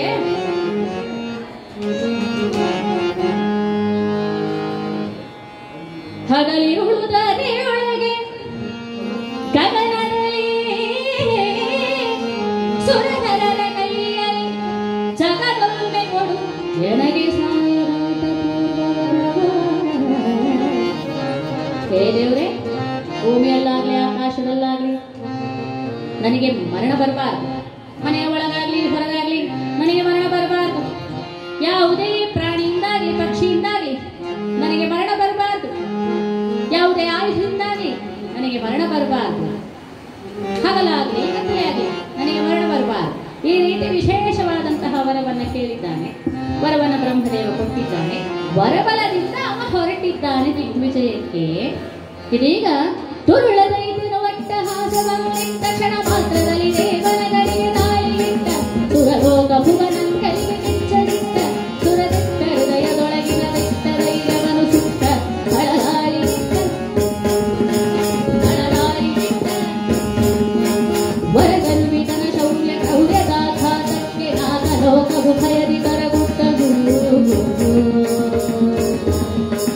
ದೇವೇಂದ್ರ ಪದವಿಯದು ಅಸುರನ ಪಾಲಾಯ್ತು. ದೇವೇಂದ್ರ ಪದವಿಯದು ಅಸುರನ ಪಾಲಾಯ್ತು. ಇಳೆಯ ತುಪ್ಪರ ಅಂಬರವ ಹುಟ್ಟರು. ಇಳೆಯ ತುಪ್ಪರ ಅಂಬರವ ಹುಟ್ಟರು. ಕಳಲಾಳಿಗಿಟ್ಟ ಕಳಲಾಳಿಗಿಟ್ಟ. ಈ ರೀತಿಯಾಗಿ ನಾವು ದೇವಾಲಯಗಳನ್ನೆಲ್ಲ ಓಡಿಸಿಬಿಟ್ಟಿದ್ದಾರೆ. ಎಲ್ಲರೂ ಗತಿ ಇಲ್ಲದವರಾಗಿದ್ದಾರಲ್ಲ. ಇಷ್ಟು ಹೊತ್ತಿಗೆ ನಾನು ದಿಗ್ವಿಜಯನೇಪ ಹೇಳ್ಕೊಂಡು ಮುಂದೆ ಮುಂದೆ ಹೋಗುತ್ತಾ ಇರಬೇಕಾದ್ರೆ ದೇವೇಂದ್ರ ಆಲೋಚನೆ ಮಾಡ್ತಾ ಇದ್ದಾನಂತೆ. ಈ ಹಿರಣ್ಯಕಶ್ಯಪನು ವರವನ್ನ ಕೇಳಿ ಸಾವಿರದೇ ಇರತಕ್ಕಂತಹ ವರವನ್ನ ಪಡ್ಕೊಂಡಿದ್ದಾನೆ. ನಮ್ಮನ್ನ ಗೆದ್ದು ಈಗ ಊರೂರು ತಿರುಗಲಿಕ್ಕೆ ಹೋಗಿದ್ದಾನೆ, ಗೆಲ್ಲಬೇಕು ಅಂತ ಹೇಳುವಂತಹ ಆಸೆಯಲ್ಲಿ. ಅಲ್ಲ, ಅವನ ಹೆಂಡತಿ ಇದ್ದಾಳೆ ಒಬ್ಬಳು, ಕಯಾದು ಅಂತ ಹೆಸರು. ಅವಳೇನು ಒಳ್ಳೆಯವಳೆ, ಪರಮಧಾತ್ವಿ. ಆದರೆ ಗರ್ಭಿಣಿಯಾಗಿದ್ದಾಳೆ. ಅವಳ ಹೊಟ್ಟೆಯಲ್ಲಿ ಹುಟ್ಟುತ್ತಿರುವಂತವ ಎಲ್ಲಿಯಾದರೂ ಇವನ ಹಾಗೆ ಇನ್ನೊಬ್ಬ ಹಿರಣ್ಯಕಶ್ಯಪ ಆದ್ರೆ ಆದದ್ದರಿಂದ ಸಾಕಪ್ಪ ಸಾಕು. ಈ ಹಿರಣ್ಯಕಶ್ಯಪನಿಂದ ಬಂದಿರುವ ಕಷ್ಟವೇ ಸಾಕು. ಹೇಗೂ ಹಿರಣ್ಯಕಶ್ಯಪ ಇಲ್ಲಲ್ಲ ಇಲ್ಲಿ, ಆ ಮಗುವನ್ನ ಕೊಂದೇ ಬಿಡೋಣ ಅಂತ ಹೇಳಿ ಅವ ಇದ್ದರಿಂದಾನೆ ಮುಂದೆ ಬರುವಂತಹ ಆ ತಲೆಮಾರು ನಮಗೆ ಕಷ್ಟ ಕೊಡುವುದು ಎನ್ನುವಂತಹ ಮುಂದಾಲೋಚನೆಯಿಂದ ದುರಾಲೋಚನೆಯಿಂದ ತಾನು ಅಬಲೆಯಾಗಿರತಕ್ಕಂತಹ ಕಯಾದುವನ್ನ ಕೂದಲು ಹಿಡಿದು ಎಳ್ಕೊಂಡು ಹೋಗ್ತಾ ಇದ್ದಾನಂತೆ. ಹೊಟ್ಟೆಯಲ್ಲಿರುವಂತಹ ಗರ್ಭಿಣಿಯಾದಂತಹ ಅವಳ ಮಗುವನ್ನ ನಾಶ ಮಾಡುವಂತಹ ಉದ್ದೇಶ ಅಷ್ಟೇ. ಇಷ್ಟು ಹೊತ್ತಿಗೆ ಹಿರಣ್ಯಕಶ್ಯಪ ಇಲ್ಲ, ಕಯಾದುವನ್ನ ದೇವೇಂದ್ರ ಕರ್ಕೊಂಡು ಹೋಗ್ತಾ ಇದ್ದಾನೆ. ಮಹದಿಯ ಪತಿ ಪಿತನ ಪಿತನಾದ ನಮ್ಮಯ ನಾರಾಯಣ.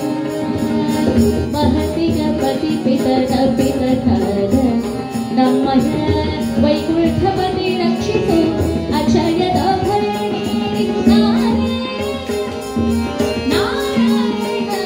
ಲಕ್ಷ್ಮೀ ನಾರಾಯಣ ನಾರಾಯಣ ಶ್ರೀಮನ್ನಾರಾಯಣ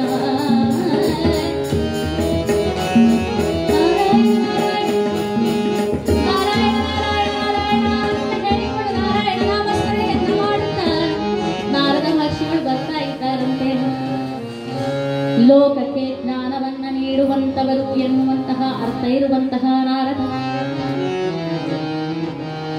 ಬರ್ತಾ ನಾರಾಯಣ ನಾಮಸ್ಮರಣೆ ಮಾಡ್ತಾ ಬರ್ತಾ ಇರಬೇಕಾದ್ರೆ ಕಯಾದುವನ್ನ ದರದರನೆ ಹೇಳ್ಕೊಂಡು ಹೋಗ್ತಾ ಇದ್ದಾನಲ್ಲ. ಓಡೋಡಿ ಬಂದು ಹೇಳಿದ್ರಂತೆ, ಅಪ್ಪ ದೇವೇಂದ್ರ, ಏನು ಮಾಡ್ತಾ ಇದೀಯಪ್ಪ ನೀನು? ಅಬಲೆಯಾದಂತಹ ಹೆಣ್ಣೊಬ್ಬಳು ತುಂಬು ಗರ್ಭಿಣಿಯಾದಂತವಳನ್ನ ಈ ರೀತಿ ನೀನು ಎಳ್ಕೊಂಡು ಹೋಗ್ತಾ ಇದೆಯಲ್ಲೋ, ಸರಿ ಏನೋ ಇದು? ನೀನ್ ಮಾಡುವ ಕಾರ್ಯವೇನೋ ಇದು? ತಪ್ಪಲ್ವೇನೋ? ಏನು ಮಾಡಲಿ ನಾರದ್ರೆ? ಇದೀಗ ಪದಚ್ಯುತರಾಗಿದ್ದೇವೆ, ನಮಗೆ ಇರ್ಲಿಕ್ಕೆ ನೆಲೆ ಇಲ್ಲ. ಅದಕ್ಕೆ ಕಾರಣ ಯಾರು? ಇವಳು ಗಂಡ. ಇನ್ನು ಇವಳ ಹೊಟ್ಟೆಯಲ್ಲಿ ಹುಟ್ಟುವಂತಹ ಮಗು ಅದು ನಾಳೆ ನಮಗೆ ತೊಂದರೆ ಕೊಟ್ರೆ ಎನ್ನುವಂತಹ ಆಲೋಚನೆಯಿಂದ ಹೀಗೆ ಮಾಡಿದೆ ತಪ್ಪು ಅಂತ ನನಗೂ ಗೊತ್ತಿದೆ. ಹುಚ್ಚಪ್ಪ, ಎಂತಹ ತಪ್ಪನ್ನ ಮಾಡ್ತಿದ್ದೆ ನೋಡು. ಇವಳ ಹೊಟ್ಟೆಯಲ್ಲಿ ಹುಟ್ಟುವ ಯಾರೂ ತಂದುಕೊಂಡಿದ್ದೇನೇನೋ? ನಿಮ್ಮೆಲ್ಲರಿಗೆ ಒಳ್ಳೆಯದನ್ನ ಮಾಡಲಿಕ್ಕೋಸ್ಕರವಾಗಿ ಸುಜೀವಿಗಳು ಪರಮಾತ್ಮನನ್ನ ಹೇಗೆ ಸೇರಬೇಕು ಎಂಬುದನ್ನ ಜಗತ್ತಿಗೆ ತೋರಿಸುವಂತಹ ಮಾರ್ಗದರ್ಶಕನಾಗಿ ಬರತಕ್ಕಂತಹ ಬಾಲಕ ಪರಮ ಭಾಗವತ ಉತ್ತಮ. ಅವ ಹುಟ್ಟಿ ಬರ್ತಾನೆ ಕಣೋ. ನಿನಗೆ ಇದರ ಅರಿವಿನ ಬಿಡು, ನೀ ಹೋಗು, ಚಿಂತೆ ಮಾಡಬೇಡ, ಇವನಿಂದ ನಿನಗೆ ಒಳ್ಳೆಯದಾಗ್ತದೆ ಅಂತ ಹೇಳಿ ಗರ್ಭಿಣಿಯಾದ ತಾಯಿ ಅದುವನ್ನ ತನ್ನ ಆಶ್ರಮಕ್ಕೆ ಕರ್ಕೊಂಡು ಬಂದ್ರು. ನಾರಾಯಣನೆಂಬ ನಾಮದ ಬೀಜವ ನಾರದ ಬಿತ್ತಿದ ಇಳೆಯೊಳಗೆ ಹೊಟ್ಟೆಯಲ್ಲಿರುವಂತಹ ಕಂದನಿಗೆ ನಾರಾಯಣಾಯ ನಮಃ ಶ್ರೀಮನ್ನಾರಾಯಣಾಯ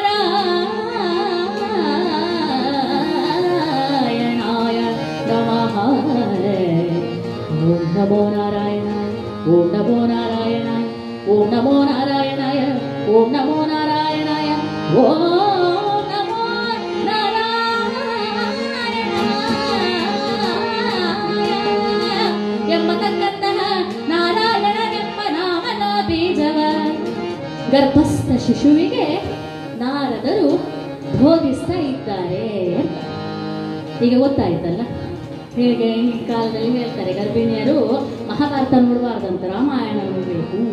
ನಮ್ಮ ಜನ ಹೇಳ್ತಾರೆ ರಾಮಾಯಣದಲ್ಲಿ, ಮಹಾಭಾರತದಲ್ಲಿ ಸ್ವಲ್ಪ ಯುದ್ಧ ಅದು ಉಂಟು, ರಾಮಾಯಣದಲ್ಲಿ ಎಂತ ಬರೀ ಅಳು ಅಳು ಅಳು. ಅದನ್ನು ಕೇಳಿದ್ರೆ ರಾಮನಾಗಿ ಸೀತೆಗೆ ನಾವು ಕಷ್ಟವೇ ಬರಬೇಕು, ನಮ್ಮ ಮಕ್ಕಳು ಕಷ್ಟ ಬರುದು ಬೇಡ.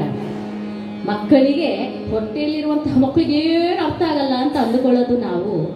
ಆದರೆ ಆ ಹೊಟ್ಟೆಯಲ್ಲಿರತಕ್ಕಂತಹ ಮಗುವಿಗೆ ನಾವು ಹಿರಿಯರು ಯಾವ ಸಂಸ್ಕಾರದಲ್ಲಿ ನಡೀತಾ ಇದ್ದೇವೋ ಆ ಸಂಸ್ಕಾರ ಗರ್ಭಸ್ಥ ಶಿಶುವಿಗೆ ಬರ್ತದೆ ಅಂತ ಹೇಳುವಂತಹ ಒಂದು ಉದಾಹರಣೆಯನ್ನು ಭಾಗವತ ಈ ಮೂಲಕ ನೀಡ್ತಾ ಇದೆ. ಆದ್ದರಿಂದ ನಾರಾಯಣನೆಂಬ ನಾಮದ ಬೀಜವನ್ನು ಗರ್ಭಸ್ಥ ಶಿಶುವಿಗೆ ಕೊಟ್ಟಿದ್ದಾರೆ ನಾರದರು. ಆದ್ದರಿಂದ ನಾವು ನಮ್ಮ ಗರ್ಭದಲ್ಲಿರತಕ್ಕಂತಹ ಮಕ್ಕಳಿಗೆ ಯಾವ ಸಂಸ್ಕಾರವನ್ನು ಕೊಡಬೇಕು ಅಂತ ಹೇಳುವುದನ್ನು ಇಂಥವರ ಚರಿತ್ರೆಯನ್ನು ನೋಡಿ ಅರ್ಥ ಮಾಡಿಕೊಡಬೇಕು ಅಂತ ಅದರ ತತ್ವ. ಆದ್ದರಿಂದ ಈಗ ನವಮಾಸ ತುಂಬಿದ ಶಮಾಸದಲ್ಲಿ ಆ ದಿವ್ಯ ಗರ್ಭದಿಂದ ಓರ್ವ ಬಾಲಕ ಹುಟ್ಟಿ ಬಂದಿದ್ದಾನಂತೆ. ಇಂತಹ ಆನಂದವಾಯಿತು, ಗಂಡು ಮಗ ಹುಟ್ಟಿದ್ದಾನೆ. ಇತ್ತ ಕಡೆಯಲ್ಲಿ ದಿಗ್ವಿಜಯವನ್ನ ಸಾಧಿಸಿಕೊಂಡು ಬಂದಿದ್ದಾನಲ್ಲ ಹಿರಣ್ಯಕಶ್ಯಪ.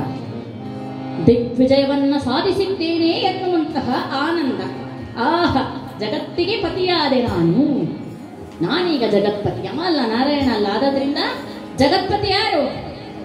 ನಾನು ಹಿರಣ್ಯಕಶ್ಯಪ. ಆದ್ರಿಂದ ಎಲ್ಲರೂ ಕೂಡ ಹಿರಣ್ಯಕಶ್ಯಪಾಯ ನಮಃ, ಹಿರಣ್ಯಕಶ್ಯಪಾಯ ನಮಃ.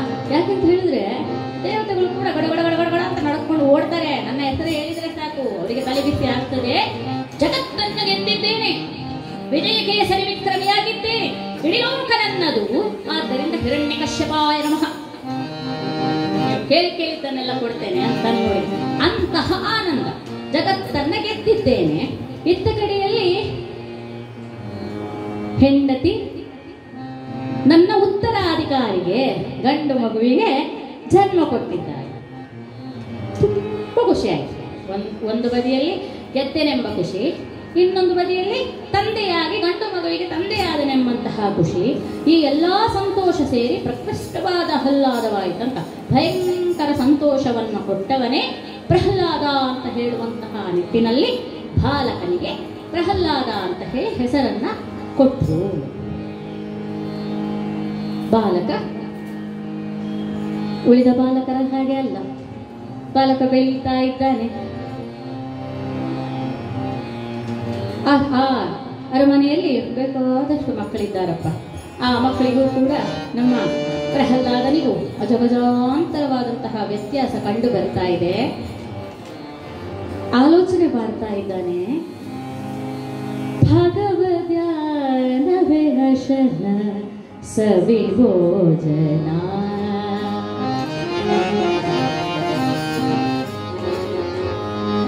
ಭಗವದ್ಯಾನವೇ ಹರ್ಷನ ಸವಿಭೋಜನ, ಭಗವಂತನ ಆರಾಧನಾಯ ಜನ, ಭಗವದ್ಯಾನವೇ ಹರ್ಷನ ಸವಿಭೋಜನ.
ತಾಯಿಯೇ ಮೊದಲ ಗುರು ಅಂತ ಹೇಳಿದಾರಲ್ಲ ಟಿ.ಪಿ. ಕೈಲಾಸನವರು. ಹಾಗೆ ತಾಯಿಗೆ ಮಾತ್ರ ಅಲ್ಲ, ಅಲ್ಲಿ ತಾಯಿ ಅಂತ ಹೇಳಿದ್ರೆ ತಂದೆ ಮತ್ತೆ ತಾಯಿ ಇಬ್ಬರು ಕೂಡ ಬಂದ್ರು ಆಯ್ತಾ. ಇಲ್ಲದ್ರೆ ಟಿ.ಪಿ. ಕೈಲಾಸನವರು ಹಾಗೆ ಹೇಳಿದ್ದಾರೆ ಅಂತ ಹೇಳಿ ನೀನು ಮಾತ್ರ ನೋಡಿಕೊ ಅಂತ ಹೇಳಿದ್ರೆ ಆಗುದಿಲ್ಲ. ಮನೆಯಲ್ಲಿ ತಂದೆ ತಾಯಿ ಇಬ್ಬರು ಕೂಡ ಮಕ್ಕಳಿಗೆ ಸರಿಯಾದ ಸಂಸ್ಕಾರವನ್ನು ಕೊಟ್ಟರೆ ಮಕ್ಕಳು ಸರಿಯಾಗಿ ಬೆಳೀತಾರೆ, ಇಲ್ಲದಿದ್ದರೆ ಬಸ್ಸಿಗೆ ಕಲ್ಲು ಬಿಸಾಡ್ತಾರೆ, ಅಷ್ಟೇ ಇರುವಂಥದ್ದು. ಆದ್ದರಿಂದ ಭಗವದ್ ಧ್ಯಾನವೇ ಅಲ್ಲ. ನಾವೆಲ್ಲ ಇಲ್ಲಿದ್ದೇವಲ್ಲ ಇಷ್ಟೊಂದು ಜನ, ಎಲ್ಲರೂ ಕೂಡ ದೇವರನ್ನ ನಂಬಬೇಕು, ದೇವರು ನಮ್ಮ ರಕ್ಷಕ ಅಂತ ಹೇಳಿ ಅಮ್ಮ ಎಲ್ಲ ಹೇಳ್ತಾ ಇರ್ತಾರೆ. ನಾವೆಲ್ಲ ಇಲ್ಲಿಗೆ ಹೀಗೆ ಸುಮ್ಮನೆ ಕೂತ್ಕೊಂಡಿದ್ದೇವೆ, ಆ ದೇವರೆಂತ ಮಾಡ್ತಾ ಇರ್ಬೋದು? ನಾನಿಲ್ಲಿ ಊಟ ಮಾಡ್ತಾ ಇದ್ದೇನೆ, ಆ ದೇವರು ಕೂಡ ಊಟ ಮಾಡ್ತಾ ಇರ್ಬೋದಾ? ನಾನು ನಿದ್ರೆ ಮಾಡ್ತೇನಲ್ಲ, ಅಲ್ಲ ದೇವರು ನಿದ್ರೆ ಮಾಡಿದ್ರೆ ಲೋಕದ ಕತೆ ಅಂತ ಈ ರೀತಿ ಚಿಂತೆ ತನ್ನ ತಲೆಯಲ್ಲಿ, ಆ ಪುಟ್ಟ ತಲೆಯಲ್ಲಿ ಚಿಕ್ಕ ಬಾಲಕ ದೇವರು ಮಲಗಿದ್ರೆ ಲೋಕ ಮುಳುಗಲಿಕ್ಕಿಲ್ವೇ ಹೀಗೆಲ್ಲ ಆಲೋಚನೆ ಮಾಡ್ತಾ ಇದ್ದಾನ. ಪ್ರತಿ ದಿವಸ ಇದೇ ಚಿಂತನೆ. ಮಕ್ಕಳಿಲ್ವೇ, ಸಹಚರರು ಇಲ್ವೇ, ಎಲ್ಲರನ್ನೂ ಗೆಳೆಯರಂತೆ ಪ್ರೀತಿಸ್ತಾ ಇದ್ದಾನೆ, ಎಲ್ಲವನ್ನ ಮಾಡ್ತಾ ಇದ್ದಾನೆ. ಆಟಪಾಠ ಯಾವುದೂ ಬೇಡ. ನನ್ನ ದೇವರು ಏನು ಮಾಡ್ತಾ ಇರ್ಬೋದು, ಅವ ಹೇಗಿರ್ಬೋದು, ನಾನು ಅವನನ್ನು ಕಾಣಲಿಲ್ಲ. ಬಿಳಿ ಇದ್ದಾನೋ, ಕಪ್ಪಗಿದ್ದಾನೋ, ಉದ್ದ ಇದ್ದಾನೋ, ಗಿಡ್ಡೆ ಇದ್ದಾನೋ, ಹೇಗಿರ್ಬೋದು, ನಾನು ಅವನನ್ನ ನೋಡುವಂತಹ ಬಗೆ ಹೇಗೆ, ಈ ರೀತಿ ಆಲೋಚನೆ ಮಾಡುತ್ತಿರುವಂತಹ ಬಾಲಕನನ್ನ ಕಂಡು ತಾಯಿಗೆ ಖುಷಿ ಆಯ್ತು. ಯಾಕೆಂತ ಹೇಳಿದ್ರೆ ಆ ಮಕ್ಕಳು ಆ ರೀತಿ ದೇವರ ಧ್ಯಾನ ಮಾಡ್ತಾ ಇದ್ರೆ ತಾಯಂದರಿಗೆ ಸಂತೋಷ ಆಗಬೇಕು. ಆದ್ರೆ ಕಯಾದುವಿಗೆ ಹೊರಗಿಂದ ಬಾರಿ ಸಂತೋಷ, ಒಳಗಿಂದ ಬಾರಿ ಸಂತೋಷ. ನನ್ನ ಮಗ ಹೀಗಿದ್ದಾನೆ, ಬಾರಿ ಒಳ್ಳೆಯ ಹೊರಗಿಂದ ಹೀಗೆ ಎದುರ್ತಾ ಇದ್ದಾಳಂತೆ. ಯಾಕೆ ಹಿರಣ್ಯಕಶ್ಯಪವೇ ನಮಃ ಅಂತ ಹೇಳಬೇಕು ಎಲ್ಲರೂ ಕೂಡ. ಇನ್ನು ಈ ಜಗತ್ಪತಿ ಯಾರು, ನಾನು ಅಂತ ಹೇಳಿ ಬಿಟ್ಟಿದ್ದಾನೆ. ಬೇರೆ ಹರಿದ್ವೇಷಿ, ಹರಿಯನ್ನು ಕಂಡ್ರೆ ಆಗೋದಿಲ್ಲ ಅವನು. ಯಾರು ಹರಿ ಅಂತ ಹೇಳಬಾರದು ಅಂತ ಹೇಳಿದ್ದಾನೆ. ಹರಿ ಅಂತ ಹೇಳಿದವರಿಗೆಲ್ಲ ಚಿತ್ರ ವಿಚಿತ್ರ ಹಿಂಸೆಯನ್ನು ಕೊಡ್ತಾ ಇದ್ದಾನೆ. ನೀವು ಮಗ ಹೀಗೆ ಹೇಳಿದ್ದಾನೆ ಅಂತ ಗೊತ್ತಾದ್ರೆ ಇವ ನೋಡಿದ್ರೆ ಹರಿನಾರಾಯಣ ಹರಿನಾರಾಯಣ ಹರಿನಾರಾಯಣ ಏನು ಮನವೇ ಅಂತ ಹೇಳ್ತಾ ಇದ್ದಾನೆ. ಏನ್ ಮಾಡೋಣ? ಆದ್ರೂ ಕೂಡ ಅವಳು ಆ ಮಗುವನ್ನ ತಡೀತಾ ಇಲ್ವಂತೆ ನೋಡಿ. ಬಾಲಕ ಕಷ್ಟದಲ್ಲಿ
ವಿಷಯವಾಗಿರಿಸಿಕೊಂಡಂತಹ ಬಾಲಕ ಹೇಗಿದ್ದಾನೆಂತ ಗೊತ್ತಿದ್ರು ಕೂಡ ತಂದೆಗೆ ಗೊತ್ತಾಗದೆ ಅವನೊಳಗಿರತಕ್ಕಂತಹ ಭಗವದ್ ಭಕ್ತಿಯನ್ನು ಬೆಳೆಸುವಂತ ಕೈಯಾಗಿ ಸಹಾಯ ಮಾಡ್ತಾ ಇದ್ದಾನೆ.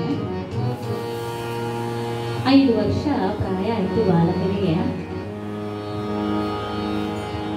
ಈಗಿನ ಕಾಲದ ಹಾಗೆ ಅಲ್ಲಪ್ಪ, ಮನೆ ಬಾಗಿಲಿಗೆ ಬಸ್ ಬಂದು ನಿಲ್ಲೋದಿಲ್ಲ, 3.5 ವರ್ಷಕ್ಕೆ ಮಕ್ಕಳನ್ನು ಶಾಲೆ ಕರ್ಕೊಂಡು ಹೋಗೋದಿಲ್ಲ. 5 ವರ್ಷಕ್ಕೆ ಉಪನಯನ ಮಾಡಿ ಗುರುಕುಲಕ್ಕೆ ಕಳಿಸಿಬಿಟ್ರೆ ಮತ್ತೊಂದು 12 ವರ್ಷ ಗುರುಕುಲದಲ್ಲೇ ಇರಬೇಕು. ಎಲ್ಲ ವಿದ್ಯಾಭ್ಯಾಸವನ್ನ ಅವರು ಮುಗಿಸಿ ಮತ್ತೆ ಪ್ರಾಪ್ತ ವಯಸ್ಕರಾದಾಗ ಬರೋದು ಅಂತ. ಚಿಕ್ಕ ಮಕ್ಕಳು ಹೆಂಗಪ್ಪ ಇರ್ತಾರೆ ಅಂತ ಹೇಳಿ ಆಲೋಚನೆ ಮಾಡಲ್ಲ. ಬಹುಶಃ ನನಗೆ ಭಾರಿ ಚಿಂತೆ ಆಗ್ತಾ ಉಂಟು. ನನಗೆ ಇಷ್ಟು ದಿವಸ ಮಕ್ಕಳನ್ನು ಬಿಟ್ಟು ಗೊತ್ತಿರಲಿಲ್ಲ. ನೋಡಿ, ನನ್ನ ಮಗ ಇದ್ದ, ಅವ ಅಷ್ಟು ದೊಡ್ಡದಾದ್ರೂ ಕೂಡ ಈಗ ನಾಳೆದಿಂದ ಅವ ಹೋದ್ಮೇಲೆ ನಾನು ಹೇಗಿರೋದು ಅಂತ ನನಗೆ ತಲೆ ಬಿಸಿ ಆಗ್ತಾನೆ. ಹಾಗಿರುವಾಗ ಅದು ಹೇಳುವಷ್ಟು ಸುಲಭ ಇಲ್ಲ. ಪ್ರತಿಯೊಂದನ್ನ ನಾವು ಅನುಭವಿಸುವಾಗ ಗೊತ್ತಾಗ್ತದೆ, ಓ ಈ ನೋವು ಹೀಗಿರ್ತದೆ ಅಂತ. ಈಗ 5 ವರ್ಷ ಪ್ರಾಯದಲ್ಲಿ ಆ ಕಾಲದಲ್ಲಿ ಮಕ್ಕಳು ವಿದ್ಯಾಭ್ಯಾಸಕ್ಕೋಸ್ಕರವಾಗಿ ಅಪ್ಪ ಅಮ್ಮನನ್ನ ಬಿಟ್ಟು ಹೋಗುವಂತಹ, ಮತ್ತೆ 12 ವರ್ಷ ಕಾಣಲಿಕ್ಕೆ ಇಲ್ಲ ಅಪ್ಪ ಅಮ್ಮನ, ಆ ಥರ ಅವರು ಬೆಳೆಸ್ತಾರೆ. ಹಾಗೆ ಈ ಪ್ರಹ್ಲಾದನಿಗೆ ಕೂಡ 5 ವರ್ಷ ಆಯಿತು, ಉಪನಯನಾದಿ ಸಂಸ್ಕಾರವನ್ನೆಲ್ಲ ಮಾಡಿ ಶುಕ್ರಾಚಾರ್ಯರ ಮಕ್ಕಳಾಗಿರುವಂತಹ ಚಂಡಾಮರ್ಕರ ಬಳಿಗೆ ವಿದ್ಯಾಭ್ಯಾಸಕ್ಕೆ ಅಂತ ಕರ್ಕೊಂಡು ಹೋಗುವಾಗ ಹಿರಣ್ಯಕಶ್ಯಪ ಹೇಳ್ದ, ನೋಡಿ ಗುರುಗಳೇ, ನನ್ನ ಮಗನಿಗೆ ಚಂದ ವಿದ್ಯಾಭ್ಯಾಸ ಕೊಡಿ. ಅವ ಹೇಗೆ ತಯಾರಾಗಬೇಕು ಅಂತ ಹೇಳಿದ್ರೆ, ನನ್ನ ಹಾಗೆ ಹಿರಣ್ಯಕಶ್ಯಪನ ಮಗ ಅವ, ಲೋಕಲೋಕವನ್ನ ಗೆದ್ದಿರುವಂತಹ ಪರಾಕ್ರಮಿಯಾದಂತಹ ಹಿರಣ್ಯಕಶ್ಯಪನ ಮಗ ಹಿರಣ್ಯಕಶ್ಯಪನಾಗೆ ಆಗಬೇಕು. ಆದ್ದರಿಂದ ನನ್ನ ಬಗ್ಗೆ, ನನ್ನ ಕುರಿತಾಗಿ ಹೇಳಿ, ನಾನೇ ಮಗನಿಗೆ ಒಂದು ರೀತಿ ಮಾರ್ಗದರ್ಶಕನ ಹಾಗೆ, ನನ್ನ ಹಾಗೆ ತಯಾರಾಗಬೇಕು. ಎಲ್ಲಿಯಾದರೂ ನನ್ನ ವಿರೋಧಿಯಾದಂತಹ ಆ ಶ್ರೀಹರಿಯನ್ನೇನಾದರೂ, ಅವನ ಬಗ್ಗೆ ಏನಾದರೂ ಇವನ ಕಿವಿಗೆ ಬಿದ್ದರೆ, ಇವ ಏನಾದರೂ ಅವನ ಸ್ಮರಣೆ ಮಾಡಿದ್ದಾನೆ ಅಂತ ಆದರೆ ನಿಮ್ಮ ತಲೆ ಹೋಗ್ತದೆ ಅಷ್ಟೇ, ಸರಿ ಅಂತ ಹೇಳಿ ಕರ್ಕೊಂಡು ಹೋದ್ರಂತ. ನೋಡಿ, ಅಲ್ಲಿ ಹೋಗಿದ್ದಾನೆ, ತಾನು ಇಲ್ಲಿ ಹೇಗಿದ್ದನೋ ಅಲ್ಲೂ ಕೂಡ ಹರಿರಕ್ಷಿಸು ಎನ್ನ ಅನವರತ ದೊರೆತವ ಪರಿಹರೆ ಗುರಿವರತ, ಹರಿರಕ್ಷಿಸು ಎನ್ನ ಅನವರತ ಹರಿನಾರಾಯಣ ಹರಿನಾರಾಯಣ ಹರಿನಾರಾಯಣ ಲಕ್ಷ್ಮೀನಾರಾಯಣ ಶ್ರೀಮನ್ನಾರಾಯಣ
ಅಷ್ಟು ನಾಮಸ್ಮರಣೆ ಮಾಡಬೇಕಾದರೂ ಕೂಡ ಅಲ್ಲಿ ಅವಕಾಶ ಇರಲಿಲ್ಲ. ಆ ದಿವಸ ಚಂಡಾಮರ್ಕರು ಹೊರಗೆಲ್ಲೋ ಹೋಗಿದ್ದಾರೆ ನೋಡಿ. ಹೋದಾಗ ಬಹಳ ಆನಂದ ಆಯ್ತು. ಯಾಕಂತ ಹೇಳಿದ್ರೆ ಅವರಿದ್ರು ಬೈತಾರೆ, ನಾರಾಯಣ ನಾಮಸ್ಮರಣೆ ಎಲ್ಲ ಮಾಡ್ಲಿಕ್ಕಿಲ್ಲ ಅಂತ ಹೇಳಿದ್ದಾರೆ. ಇವತ್ತು ಅವರಿಲ್ಲಲ್ಲ, ಆರಕ್ಕೆ ವಿಷಯ ಬಿಟ್ಟನಲ್ಲ. ನಾರಾಯಣ ನಾಮಸ್ಮರಣೆಯಲ್ಲಿ ದೇಹವನ್ನೇ ಮರೆತಂತಹ ಬಾಲಕ. ಇಷ್ಟು ಹೊತ್ತಿಗೆ ಮಕ್ಕಳೆಲ್ಲ ಬಂದದ್ದು, ಅಲ್ಲಿಂದ ಬರ್ತಾ ಇದ್ದಾರೆ. ಎಲ್ಲ ಬಂದರು, ಹತ್ರ ಬಂದರು. ಬಾಲವರ ಹತ್ರ ಬಂದ್ರೆ ಕಣ್ಣು ಮುಚ್ಕೊಂಡು ನಾರಾಯಣ ಹರಿ ನಾರಾಯಣ ಅಂತ ಹೇಳ್ತಾರೆ.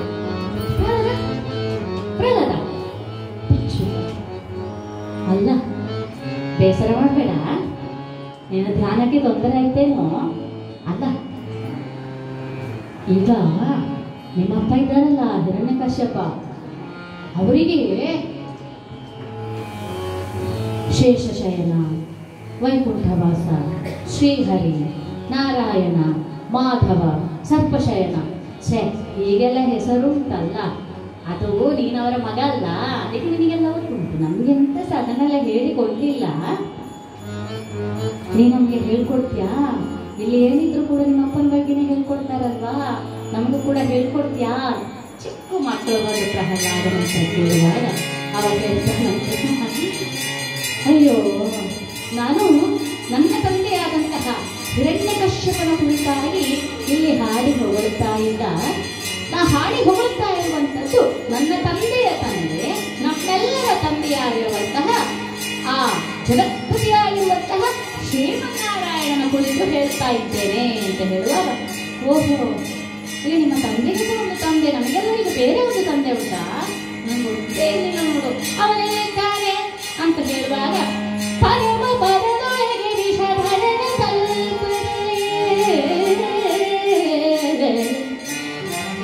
ಸಿರಿ ಸಹಿತ ಕ್ಷೀರವಾರಿಯೊಳಿರಲು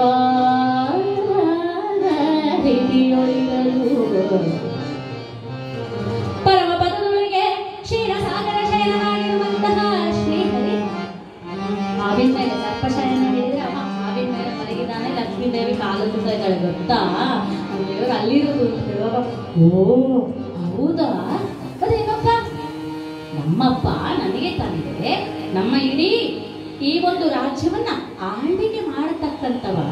ಆದ್ರೆ ಅವ ಇಲ್ಲಿದ್ರೆ ಅಲ್ಲಿಲ್ಲ, ಅಲ್ಲಿದ್ರೆ ಇಲ್ಲಿಲ್ಲ. ನಾವು ಈಗ ಪೂಜೆ ಮಾಡುತ್ತಾ ಇರುವಂತದ್ದು ಸರ್ವತ್ರವಾಗಿ ವಾಸವಾಗಿರ್ತಕ್ಕಂತಹ ವಾಸುದೇವನನ್ನ. ಅವ ಎಲ್ಲಾ ಕಡೆ ಇದ್ದಾನೆ, ನನ್ನಲ್ಲಿದ್ದಾನೆ, ನಿನ್ನಲ್ಲಿದ್ದಾನೆ, ಎಲ್ಲಿದ್ರೆ ಅಲ್ಲಿದ್ದಾನೆ, ಅಲ್ಲಿದ್ರೆ ಎಲ್ಲಿದ್ದಾನೆ. ಅವನಿಲ್ಲದೆಡೆ ಇಲ್ಲ, ಜಗಕ್ಕೆಲ್ಲ ಮಲ್ಲ ಅವ. ಅಂತವನನ್ನ ನಾನು ಸ್ಮರಣೆ ಮಾಡ್ತಾ ಇದ್ದೇನೆ, ಅವ ನಾರಾಯಣ ಅಂತ ಹೇಳಿ ಬಿಡಿಸಿ ಬಿಡಿಸಿ ಹೇಳ್ತಾ ಇದ್ದಾನೆ ಪ್ರಹ್ಲಾದ. ಇದನ್ನು ಹೇಳುದು ಸಾವಾಸ ದೋಷ ಅಂತ. ಈಗ ನಾವು ಮಾರ್ಕೆಟ್ಗೆ ಹೋಗ್ತೇವೆ, ಮಾರ್ಕೆಟಿಗೆ ಹೋಗಿ 1 kg 2 kg ಮಾವಿನ ಹಣ್ಣು ಕೊಡಿ ಅಂತ ಕೇಳ್ತೇವೆ, ಹೌದಲ್ವಾ?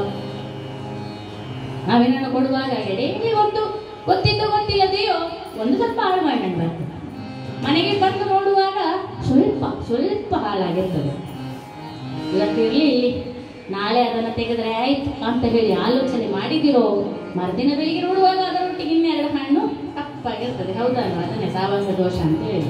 ಇವತ್ತು ನಮ್ಮ ಮಕ್ಕಳು ಯಾರನ್ನ ಸೇರ್ತಾರೆ, ಯಾರೊಂದಿಗೆ ಬೆರೀತಾರೆ ಅನ್ನುವಂಥದ್ದೇ ಪ್ರಶ್ನೆ ಇರುವಂಥದ್ದು. ಸಹವಾಸ ಒಳ್ಳೇದಾಯ್ತು, ಎಲ್ಲವೂ ಕೂಡ ಒಳ್ಳೇದಾಗ್ತದೆ, ಕೆಲಸ ಸರಿಯಾಗ್ತದೆ. ಸಂಘ ಕೆಟ್ಟಿತು, ಎಲ್ಲವೂ ಹಾಳಾಗ್ತದೆ. ದುಸ್ಸಂಗ ಸರ್ವತೈವ ತ್ಯಾಜ್ಯ ಅಂತ ಹೇಳಿರುವಂಥದ್ದು ಇದೆ. ಎಲ್ಲಿ ಪ್ರಹ್ಲಾದ, ಆತನ ಚಿಂತನೆಗಳು ಚೆನ್ನಾಗಿದೆ.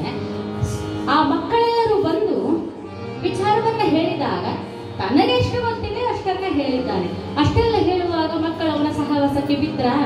ಹೌದಾ, ಹಾಗಾದ್ರೆ ನಿಮ್ಮಪ್ಪ ನಾರಾಯಣ ಅಲ್ಲ ಅಲ್ಲ, ಹಾಗಾದ್ರೆ ನಮಗೂ ಕೂಡ ನಮ್ಮೆಲ್ಲರಪ್ಪ ಇದ್ದಾನಲ್ಲ, ಜಗತ್ತಿನ ಅಪ್ಪ, ತಂದೆಯಾಗಿರ್ತಕ್ಕಂತಹ ಜಗತ್ತಿನ ತಂದೆಯಾಗಿರುವ ಶ್ರೀಮನ್ನಾರಾಯಣನನ್ನ ನಾವು ಒಂಚೂರು ಹೇಳ್ಕೊಡ್ತೀಯಾ? ನಾವು ಭಜನೆ ಮಾಡುದ ನಿಮ್ಮೊಟ್ಟಿಗೆ, ಎಲ್ಲೂ ಸಹ ಗುರುಗಳಿಲ್ಲ ಇವತ್ತು.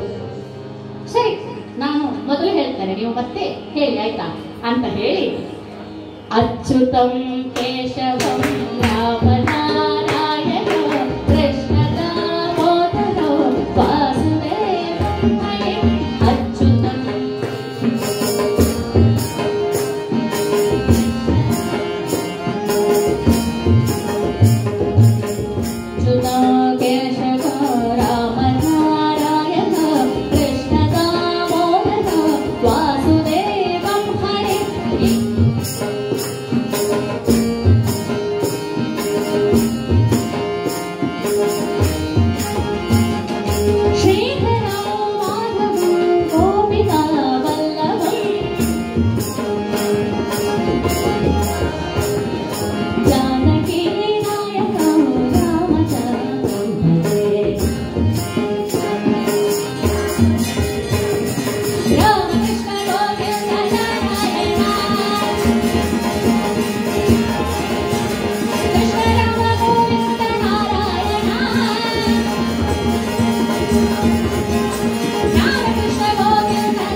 ಮತ್ತೆ ಅದು ನೋಡಿ ಕುಣಿತವೇ ಆಗಬಾರ್ದು. ಯಾಕೆಂತ ಹೇಳಿದ್ರೆ ಆ ಮನಸ್ಸಿನೊಳಗೆ ಮಲಗಿ ಪರಮಾದರದಿ ಪಾಡಿದರೆ ಕುಳಿತು ಕೇಳುವನು, ಕುಳಿತು ಪಾಡಿದರೆ ನಿಂತು, ನಿಂತು ಪಾಡಿದರೆ ಕುಣಿದು, ಕುಣಿದು ಪಾಡಿದರೆ ಸ್ವರ್ಗ ಸೂರ್ಯ ಬಿಟ್ಟನು ಹರಿ ಅಂತ ಹೇಳಿದ್ದು ದಾಸ. ಹಾಗೆ ಆ ಭಜನೆ ನಮ್ಮನ್ನ ಕುಣಿಸ್ಬೇಕು, ನಮ್ಮ ಮನಸ್ಸನ್ನ ಕುಣಿಸ್ಬೇಕು. ಅಷ್ಟೊತ್ತಿಗೆ ನಮ್ಮ ಶರೀರ ಎದ್ದು ನಿಂತು ಜೋರವಾಗಿ ಕುಣಿಲಿಕ್ಕೆ ಶುರು ಮಾಡ್ತದೆ. ಹೀಗೆ ಇದೀಗ ಮಕ್ಕಳಿಗೆಲ್ಲ ವಿಷಯ ಗೊತ್ತಾಯ್ತಲ್ಲ, ಇವನು ಹೇಳಿಕೊಟ್ಟನ ಎಲ್ಲರೂ ಸೇರಿ ನಾರಾಯಣ ಹರಿ ನಾರಾಯಣ ಹರಿ ನಾರಾಯಣ. ಎಷ್ಟು ಹೊತ್ತಿಗೆ ಸಣ್ಣ ಮಕ್ಕಳು ಹೇಳ್ತಲ್ಲ, ಅವರು ಬಂದಿದ್ದಾರೆ. ಬಂದಾಗ ಆಹಾ ಆಹಾ ಇದು ನನ್ನ ಆಶ್ರಮವ, ಎಷ್ಟು ಚೆನ್ನಾಗಿ ಒಂದು ಧನಾತ್ಮಕ ಶಕ್ತಿ ಇಲ್ಲಿ ಕಾಣಿಸ್ತಾ ಇದೆಯಾ ಅಂತ ಹೇಳಿ ಅವರು ಕೂಡ ನಾರಾಯಣ ಹರಿ ನಾರಾಯಣ. ಇದನ್ನ ಸಾವಾಸ ದೋಷ ಅಂತ ಹೇಳಿದ್ದು ನಾನು, ಗೊತ್ತಾಯ್ತಲ್ಲ. ಎಷ್ಟೇ ಇರುವಂತದ್ದು ಸಂಘ ಒಳ್ಳೇದ, ಕೆಲಸ ಸಹ ಒಳ್ಳೇದು ಅಂತ ಅರ್ಥ. ಹಾಗೆ ಅವರು ಕುಡಿಯುವಾಗ ಅವರಿಗೆ ಸ್ವಲ್ಪ ಹೊತ್ತಲ್ಲಿ ಗೊತ್ತಾಯ್ತು ನಾವೆಂತ ಮಾಡ್ತಾ ಇದ್ದೇವೆ. ಪ್ರಹ್ಲಾದ ಸಾಕು ಮಾಡಿ, ನೀನು ಹಾಳಾಗುವುದಲ್ಲದೆ ಇಲ್ಲಿರೋರನ್ನೆಲ್ಲ ಹಾಳು ಮಾಡ್ತಾ ಇದ್ದೀಯ. ಇನ್ನೊಂದು ಸ್ವಲ್ಪ ದಿವಸ ಆದ್ರೆ ಈ ವಿಷಯ ಏನಾದ್ರೂ ನಿನ್ನಪ್ಪನಿಗೆ ಗೊತ್ತಾದ್ರೆ ಮಗನೇ ನಮ್ಮ ಕುತ್ತಿಗೆಯಲ್ಲಿ ತಲೆ ಇರುವುದಿಲ್ಲಪ್ಪ, ನಿನ್ನ ವಿದ್ಯಾಭ್ಯಾಸ ಆಯ್ತು ಅಂತ ಹೇಳಿ ಕರ್ಕೊಂಡು ಹೋದ್ರಂತೆ ನೋಡಿ. ಯಾಕೆ ಹೇಳಿದ್ದಾನೆ ಹಿರಣ್ಯಕಶ್ಯಪ, ಯಾವ ಕಾರಣ ಆದ್ರೂ ಕೂಡ ನೀವು ಅವನಿಗೆ ಹರಿನಾಮ ಸ್ಮರಣೆ ಹೇಳಿಕೊಡ್ಲಿಕ್ಕಿಲ್ಲ, ಅವನ ವಿಷಯ ಗೊತ್ತಾಗ್ಲಿಕ್ಕಿಲ್ಲ. ಕರ್ಕೊಂಡು ಹೋಗಿ ಎಷ್ಟು ಸಣ್ಣ ಪ್ರಾಯದಲ್ಲಿ ನಿನ್ನ ಮಗ ಸಕಲ ವಿದ್ಯಾ ಪಾರಂಗತ ಆಗಿದ್ದಾನಪ್ಪ, ಅವನಿಗೆ ಹೇಳಿಕೊಳ್ಳುವುದು ಎಂಥದ್ದು ಸಹ ಇಲ್ಲ ಅಂತ ಹೇಳುವಾಗ, ಹೌದೇನೋ ಇಷ್ಟು ಸಣ್ಣ ಪ್ರಾಯದಲ್ಲೆಲ್ಲ ಕಲ್ತಿಯೇನೋ, ಬಾ ಮಗನೇ ಬಾ. ಮತ್ತೆ ಇವ ಯಾರು? ಹಿರಣ್ಯಕಶ್ಯಪನ ಮಗ ಅಂತ ಹೇಳಿ ಕಾಲಲ್ಲಿ ಕೂತ್ಕೊಳಿಸಿ, ಅಲ್ವೋ ಇಷ್ಟು ಬೇಗ ಎಲ್ಲರಿಂದ ಬಹಳ ವೇಗವಾಗಿ ವಿದ್ಯೆಯನ್ನು ಕಲಿತು ಬಂದಿದ್ದೀನಿ. ನಿನಗಿಷ್ಟವಾದಂತಹ ವಿಚಾರ ಯಾವುದು?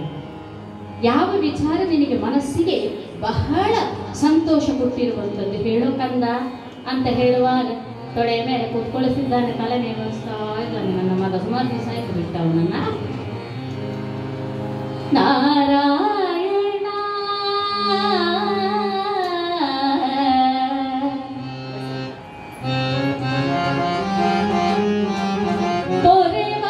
ತೊರೆವನವನು ಈ ಜಗವನು, ನಾರಾಯಣ ತೊರೆವನವನು ಈ ಜಗವನು, ನಾರಾಯಣ.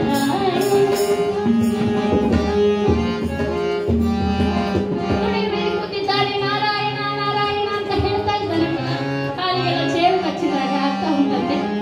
ಮಗ ನಾನು ಹೇಳಿದ್ದು ಸರಿ ಕೇಳಿಸಿಕೊ, ನೀನು ಇಷ್ಟು ದಿವಸ ಗುರುಕುಲದಲ್ಲಿ ಇದೆಯಲ್ಲ, ಏನ್ ಕಲಿತೆ, ನಿನಗೆ ಇಷ್ಟ ಆದಂತಹ ವಿಷಯ ಯಾವುದು ಅಂತ ಕೇಳ್ತಾ ಇದ್ದೀನಿ. ಎಲ್ಲವೂ ತಪ್ಪಿದ್ಯಾ ಅಂತ ನಾನು ಕೇಳಿದ ಪ್ರಶ್ನೆ ಅರ್ಥ ಆಯ್ತಲ್ಲ, ಸರಿಯಾಗಿ ಹೇಳಪ್ಪ. ನಿನಗೆ ಯಾವ ವಿಷಯ ಇಷ್ಟ ಆಯ್ತು, ಯಾರ ಬಗ್ಗೆ ಇಷ್ಟ ಆಯ್ತು ಅಂತ ಹೇಳಿದ್ರೆ ಅಪ್ಪ ಅದನ್ನೇ ಹೇಳ್ತಾ ಇದ್ದೇನೆ. ಭಕ್ತವತ್ಸಲ ಗೋವಿಂದ ವೆಂಕಟರಮಣ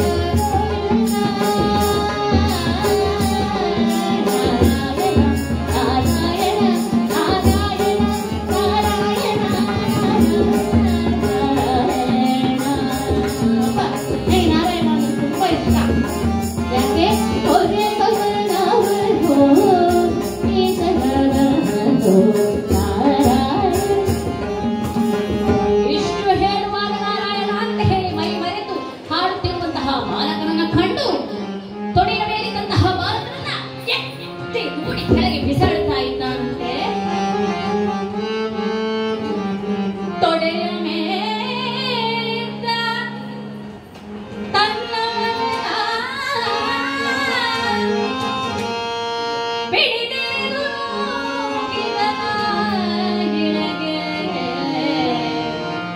ಕೆಳಗೆ ಬಿಸಾಡಿ ಹೇಳ್ತಾ ಇದ್ದಾನಂತೆ, ಎಲ್ಲ ಮಾಲಕ ಇದೇನಿದು?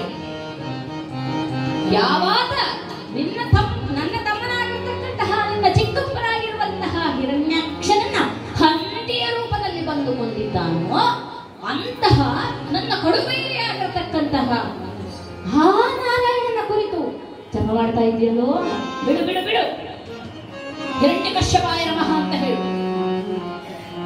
ಯಾಕೆ ನೀನು ಈ ರೀತಿ ನಾರಾಯಣನ ನಾಮಸ್ಮರಣೆಯನ್ನು ಮಾಡ್ತಾ ಇದೆಯಾ? ಬಿಡು, ಆ ನನ್ನ ವೈರಿಯನ್ನ ನೀನಿನ್ನು ಸ್ಮರಣೆ ಹೇಳಿದಾಗ, ಅಪ್ಪ,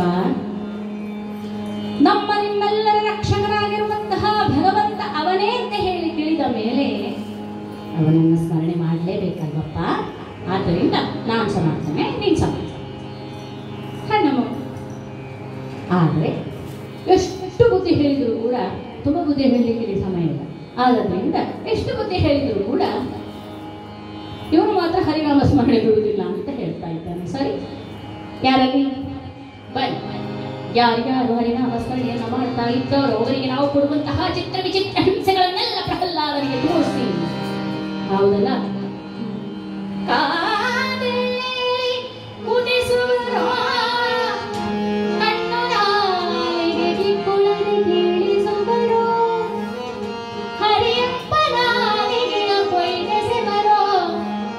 ಶೂರದೇವತೆಗೆ ತೆಗೆದು ವರ್ಧಿಸುವರು, ಧಗಧಗನೆ ಉರಿವಾಗ್ನಿಯಲ್ಲಿ ಬೇಯಿಸುವರು, ದೇಹವನ ನಿಷ್ಕರುಣೆಯಿಂದ ಖಂಡಿಸ್ತಾರಪ್ಪ. ನೋಡು ನೋಡು ನೋಡು ನೋಡು ಅಂತ ಹೇಳಿದಾಗ ಪ್ರಹ್ಲಾದ ಹೇಳ್ತಾರಂತೆ, ಹರಿಭಕ್ತರಾದವರಿಗೆ ನೀವು ಕೊಡುವಂತಹ ಈ ಎಲ್ಲ ದಂಡನೆಗಳು ಸಹ್ಯವಾಗುತ್ತದೆಯೋ? ಯಾಕೆಂತ ಹೇಳಿದ್ರೆ ಕರೆದಲ್ಲಿ ಬರುವಂತಹ ನನ್ನ ಹರಿ ಇರುವಾಗ ನೀವು ಕೊಡುವಂತಹ ಈ ಶಿಕ್ಷೆ ಅದು ದೇಹಕ್ಕೆ ಹೊರತು ಮನಸ್ಸಿನಲ್ಲ. ಆದ್ದರಿಂದ ಏನು ಶಿಕ್ಷೆ ಬೇಕಾದರೂ ಕೊಡಿ.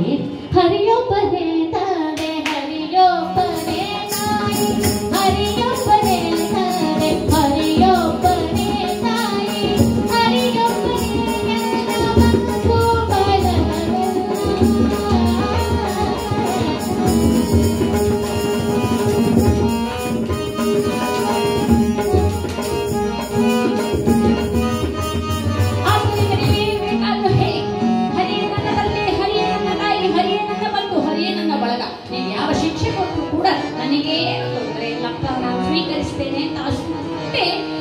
ಸಮಾಧಾನವಾಗಿ ಹೇಳುವಾಗ ಹಿರಣ್ಯಕಶ್ಯಪನಿಗೆ ಸುದ್ದಿ ಹೋಯಿತಲ್ಲ.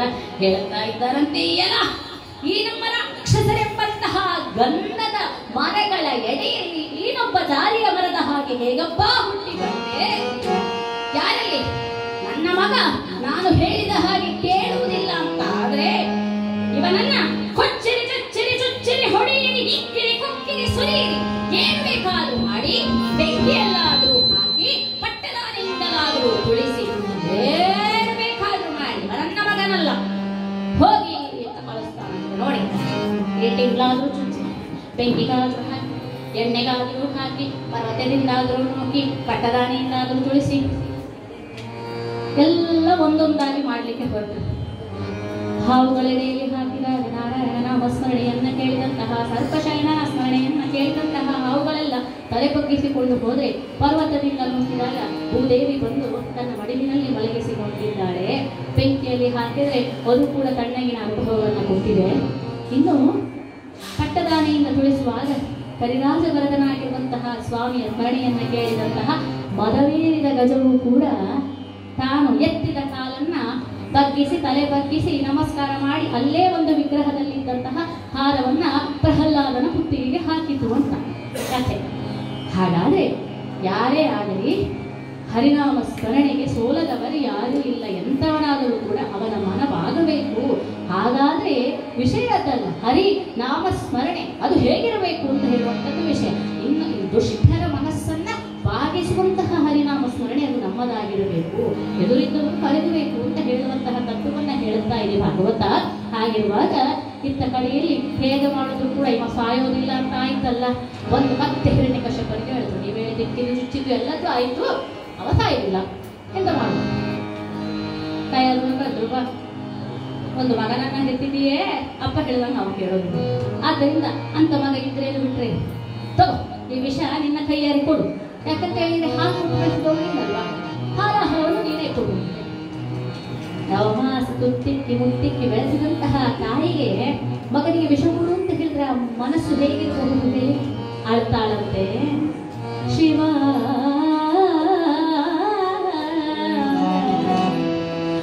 ಅಯ್ಯೋ ಯಾವ ತಪ್ಪನ್ನ ಮಾಡಿದ್ದೇನೆ ಅಂತ ಹೇಳಿ ಶಿಕ್ಷೆಯನ್ನ ಕೊಡ್ತಾ ಇದ್ದೇನೆ ಸ್ವಾಮಿ. ನನಗೆ 9 ತಿಂಗಳು ಹೊತ್ತಿರುವಂತಹ, ನಾನೇ ಹೆತ್ತಿರುವಂತಹ ನನ್ನ ಕರುಳ ಕುಡಿಗೆ ವಿಷವನ್ನು ಕೊಡು ಅಂತ ಹೇಳ್ತಾ ಇದ್ರು. ನನ್ನಿಂದ ಸಾಧ್ಯ ಇಲ್ಲ ಅಂತ ಹೇಳಿದಾಗ ಈಗ ಇದು ಪತಿಯಾಜ್ಞೆ, ಇದು ರಾಜಾಜ್ಞೆ, ಅದನ್ನು ಹೇಗೆ ಮೀರ್ತಿ ಅಂತ ಹೇಳಿ ನಾನು ನೋಡ್ತೇನೆ, ನಿನಗೆ ವಿಷವನ್ನು ಕೊಡಬೇಕು ಅಂತ ಹೇಳುವಾಗ ಸಂದಿಗ್ಧ ಸ್ಥಿತಿಯಲ್ಲಿ ಒದ್ದಾಡುತ್ತಿರುವಂತಹ ತಾಯಿ ಮನಸ್ಸನ್ನ ಕಂಡಿರ್ತಕ್ಕಂತಹ ಪ್ರಹ್ಲಾದ ಹೇಳ್ತಾನಂತಮ್ಮ, ನೋಡು ನಿನಗೊಂದು ವಿಷಯ ಹೇಳ್ತೇನೆ ಕೇಳು. ಏನು? ಶ್ರೀಮನ್ನಾರಾಯಣ ಅವನು ನನ್ನ ತಂದೆ ಆದ್ರೆ ಅವನು ಹೆಂಡತಿದ್ದಾರಲ್ಲ ಲಕ್ಷ್ಮೀದೇವಿ, ಅವಳು ನನಗೆ ತಾಯಿ. ಈ ವಿಷಯ ಯಾರು? ಅವ ಮೊದಲು ಲಕ್ಷ್ಮಿ ಬರ್ಬೇಕಾದ್ರೆ ಮೊದಲು ಹುಟ್ಟಿದ ಮಾವ, ಆಗ ಮಲಗಿಷ. ಆದ್ದರಿಂದ ಅವ ನನಗೆ ಸೋದರ ಮಾವ ಆಗ್ತಾನೆ. ನೀ ಚಿಂತೆ ಮಾಡಬೇಡ, ನನ್ನ ರಕ್ಷಣೆಗೆ ದೇವರು ಇರಬೇಕಾದ್ರೆ ಯಾಕಮ್ಮ ಚಿಂತೆ ಮಾಡ್ತೀನಿ, ನೀನನ್ನು ವಿಷ ಕೊಡಬೇಡ, ನಾನೇ ಕುಡಿತೇನೆ ಅಂತೇಳಿ ತಾಯಿಯ ಕೈಯಿಂದ ತಗೊಂಡು ಶ್ರೀಮನ್ನಾರಾಯಣನ ಸ್ಮರಣೆಯನ್ನ ಮಾಡುತ್ತಾ ಮಾಡುತ್ತಾ ಘಟನೆ ಆ ವಿಷವನ್ನ ಕುಡಿದಾಗ ತಲೆ ತಿರುಗಿ ಬಿದ್ದು ಬಿಟ್ಟವ. ಎಲ್ಲರೂ ಹೇಳಿದ್ರಂತೆ, ಅಯ್ಯೋ ಪ್ರಹ್ಲಾದ ಆಯ್ತು ಅವನ ಕತೆಗೂ ಕೂಡ ಈ ಹಿರಣ್ಯಕಶ್ಯಪ ತಾನು ಎಣಿಸಿದ್ದನ್ನೇ ಮಾಡಿದ ಅಂತ ಹೇಳಿ ಆಲೋಚನೆ ಮಾಡಬೇಕಾದ್ರೆ ನಿಧಾನಕ್ಕೆ ಎದ್ದು ಕುಳಿತಂತಹ ಪ್ರಹ್ಲಾದ ಉಸಿರು ಉಸಿರಿನಲ್ಲಿ ನಿನ್ನ ನಾಮವನೇ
ಅವನ ಸ್ಮರಣೆಯನ್ನ ಬಿಟ್ಬಿಡು, ಬೇರೆ ಯಾರ ಸ್ಮರಣೆ ಬೇಕಾದ್ರೂ ನೀನು ಮಾಡಪ್ಪ.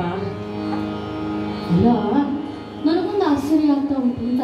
ಬ್ರಹ್ಮದೇವನಲ್ಲಿ ವರ ಕೇಳಿದ್ದು ನಾನು ಸಾಯಬಾರ್ದು ಅಂತೇಳಿ, ಬ್ರಹ್ಮದೇವನಿಗೇನಾದ್ರೂ ನನ್ನ ಮಗನಿಗೆ ವರ ಕೊಡಬೇಕು ಅಂತ ಮನಸ್ಸಾಯ್ತು ಹೇಗೆ ಅಂತ. ಏನ್ ಮಾಡಿದ್ರು ನೀನು ಸಾಯಲಿಲ್ಲ ಅಲ್ಲ ಕಣೋ, ಎಷ್ಟು ಮಾಡಿದ್ರು ಕೂಡ ನೀನು ಸಾಯಲಿಲ್ಲ ಅಲ್ಲ. ನಾನೊಂದು ಸುಮ್ಮನೆ ಹೇಳ್ತೇನೆ, ಮಗನೇ ನಿನಗೇನಾದ್ರೂ ಇಷ್ಟು ಬಂದು ಸಾಯದೇ ಇರುವ ಮಂತ್ರ ಏನಾದ್ರು ಹೇಳಿಕೊಟ್ಟಿದ್ದಾನ? ಮಗನಲ್ಲಿ ಕೇಳುವಾಗ ಹೇಳ್ತಾನಂತೆ, ಒಬ್ಬ ನಮ್ಮೆಲ್ಲರ ರಕ್ಷಕನಾಗಿರುವಂತಹ ಶ್ರೀಮನ್ನಾರಾಯಣ ಯಾರು ಯಾವಾಗ ಸಾಯಬೇಕು, ಯಾರು ಯಾವಾಗ ಹುಟ್ಟಬೇಕು ಅಂತ ಚಿಂತೆ ಮಾಡುವವನು ಅವನೇ. ಹಾಗಿರುವಾಗ ಇನ್ನೇನಪ್ಪ, ಅವನ ನಾಮಸ್ಮರಣೆಗಿಂತ ದೊಡ್ಡದಾದಂತಹ ಮೃತ್ಯುವನ್ನು ಜಯಿಸುವಂತಹ ಮಂತ್ರ ಬೇರೆ ಯಾವುದಿದೆ ಅಪ್ಪ. ನೀನು ಕೂಡ ಹಠ ಮಾಡಬೇಡ, ನೀನು ಕೂಡ ಆ ಕೋಪ ಎಲ್ಲ ಬಿಡು, ನಾವಿಬ್ರು ಸೇರಿಕೊಂಡು ಹರಿನಾಮಸ್ಮರಣೆ ಮಾಡುವ, ನೀನು ಕೂಡ ಹಠ ಮಾಡಬೇಡ ಅಂತಾನಂತೆ ಪ್ರಹ್ಲಾದ. ಆಗಿರುವಾಗ ಕಡೆಗೊಮ್ಮೆ ಹೇಳ್ತಾನಂತೆ, ಎಲ್ಲ ಬಾಲಕ, ಇಷ್ಟೊಂದು ನಿನ್ನನ್ನು ಪ್ರೀತಿ ಮಾಡಿ ಕೇಳಿದ್ರು, ನಿನಗೆ ಶಿಕ್ಷೆ ಕೊಟ್ಟು ಕೇಳಿದ್ರು, ನೀನು ಹರಿನಾಮಸ್ಮರಣೆಯಿಂದ ಬಿಡೋದಿಲ್ಲ ಬಿಡೋದಿಲ್ಲ ಬಿಡೋದಿಲ್ಲ ಅಂತ ಹೇಳ್ತಾ ಇದ್ದೀಯ. ಹಾಗಾದ್ರೆ ಎಲ್ಲಿದ್ದಾನೋ ನಿನ್ನ ಹರಿ?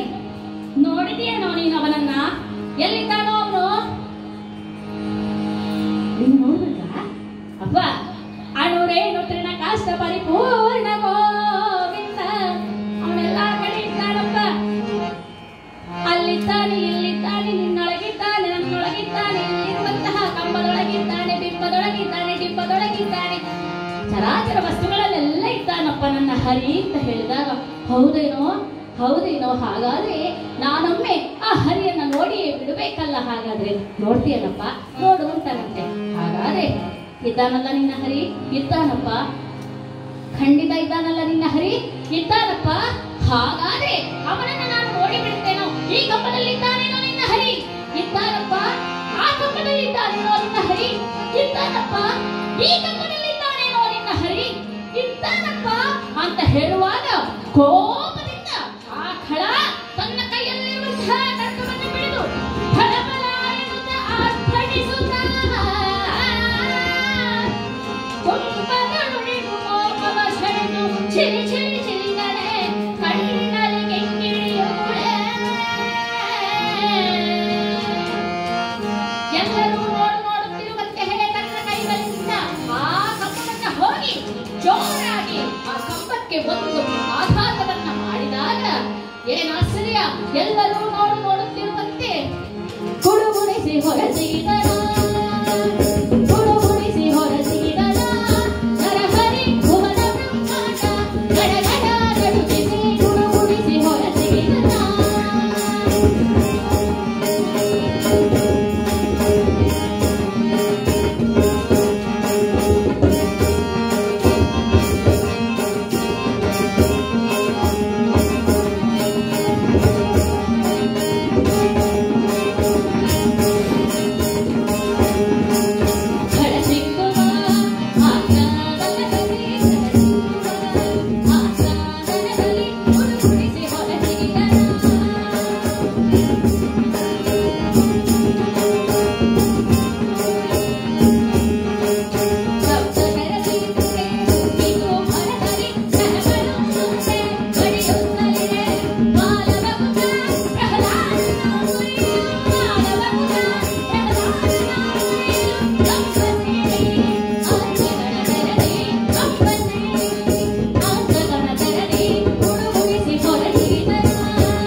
ಹಿರಣ್ಯಕಶ್ಯಪ ಮೆಲ್ಲ ಮೆಲ್ಲ ಮೆಲ್ಲ ಮೆಲ್ಲ ಹಿಂದಕ್ಕೆ ಹೋಗುತ್ತಾ ಇದ್ದಾನಂತೆ.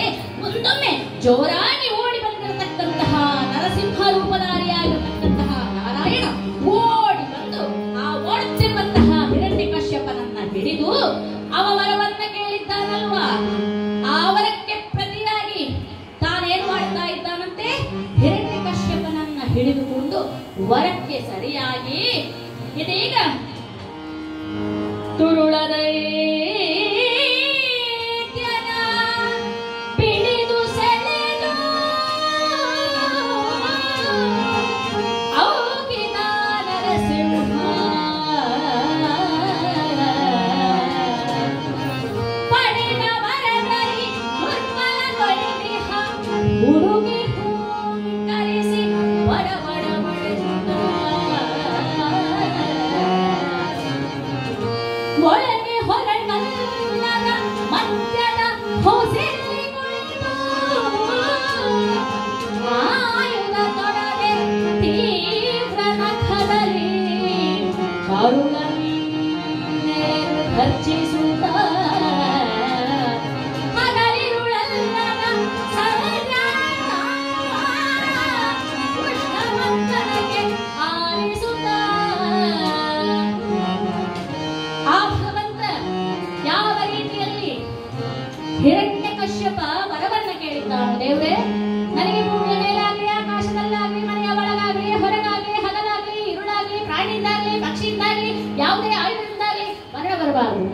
ಅದೇ ರೀತಿಯಾಗಿ ಮನೆಯ ಒಳಗೂ ಅಲ್ಲದಂತಹ ಹೊರಗೂ ಅಲ್ಲದಂತಹ ಮಧ್ಯದ ಹೊಸಿಲಲ್ಲಿ ಕುಳಿತು ಆಕಾಶದಲ್ಲಿಯೂ ಅಲ್ಲ ಭೂಮಿಯೂ ಅಲ್ಲ ತನ್ನ ತೊಡೆಯ ಮೇಲೆ ಅವನ ಶರೀರವನ್ನ ಇಟ್ಟು ಯಾವುದೇ ರೀತಿಯ ಆಯುಧವನ್ನ ತೊಡದೆ ಕೇವಲ ತನ್ನ ಉಗುರಿನಿಂದ ಅವನ ಹೊಟ್ಟೆಯನ್ನ ಬಗೆದು ಅತ್ತ ಹಗಲೂ ಅಲ್ಲ ಇತ್ತ ರಾತ್ರಿಯೂ ಅಲ್ಲದಂತಹ ಸಂಧ್ಯಾ ಕಾಲದಲ್ಲಿ ಆ ದುಷ್ಟ ಮರ್ದನಕ್ಕೆ ಸರಿಯಾದ ಸಮಯ ಎಂಬುದಾಗಿ ಕಾದುಕೊಂಡು ಇದೀಗ ತಾನು ಅವರ ಶರೀರವನ್ನ ಬಗೆದು ಅದರ ಒಳಗಿರುವಂತಹ ರಕ್ತವನ್ನ ಘಟಘಟನೆ ಕುಡಿದು ಕೊರುಳನ್ನ ಹಾರವನ್ನಾಗಿ ಹಾಕಿಸಿಕೊಂಡು ಎಲ್ಲಾ ರಕ್ತ ಹೋಗಿರುವಂತಹ ನಿಶ್ಚಲವಾದಂತಹ ಶರೀರವನ್ನ ಬಾಗಿಲು ಬಿಸಾಡಿ ಬಿಟ್ಟನಂತೆ. ಓಂಕರಿಸುತ್ತಾ ಇದ್ದಾನೆ. ಇದೀಗ ನರಸಿಂಹ ಉಗ್ರ ನರಸಿಂಹನಾಗಿದ್ದಾನೆ. ಆ ರೂಪವನ್ನು ನೋಡಿ ಎಲ್ಲರೂ ತರ ನಡುತ್ತಾ ಇರಬೇಕಾದ್ರೆ ಬಾಲಕ ಪ್ರಹ್ಲಾದನನ್ನ ನಾರದ ಮಹರ್ಷಿಗಳು ಕೂಡಿದ್ರಂತೆ, ನೀನು ಹೋಗ ಎದುರು ಅಂತ ಹೇಳಿ. ಯಾಕೆಂತ ಹೇಳಿದ್ರೆ ಆತನನ್ನ ಸಮಾಧಾನ ಮಾಡಲಿಕ್ಕೆ ನೀನೇ ಸರಿ ಹೋಗು ಅಂದಾಗ ಬಾಲಕ ಹೆದರ್ಲಿಲ್ಲವಂತೆ.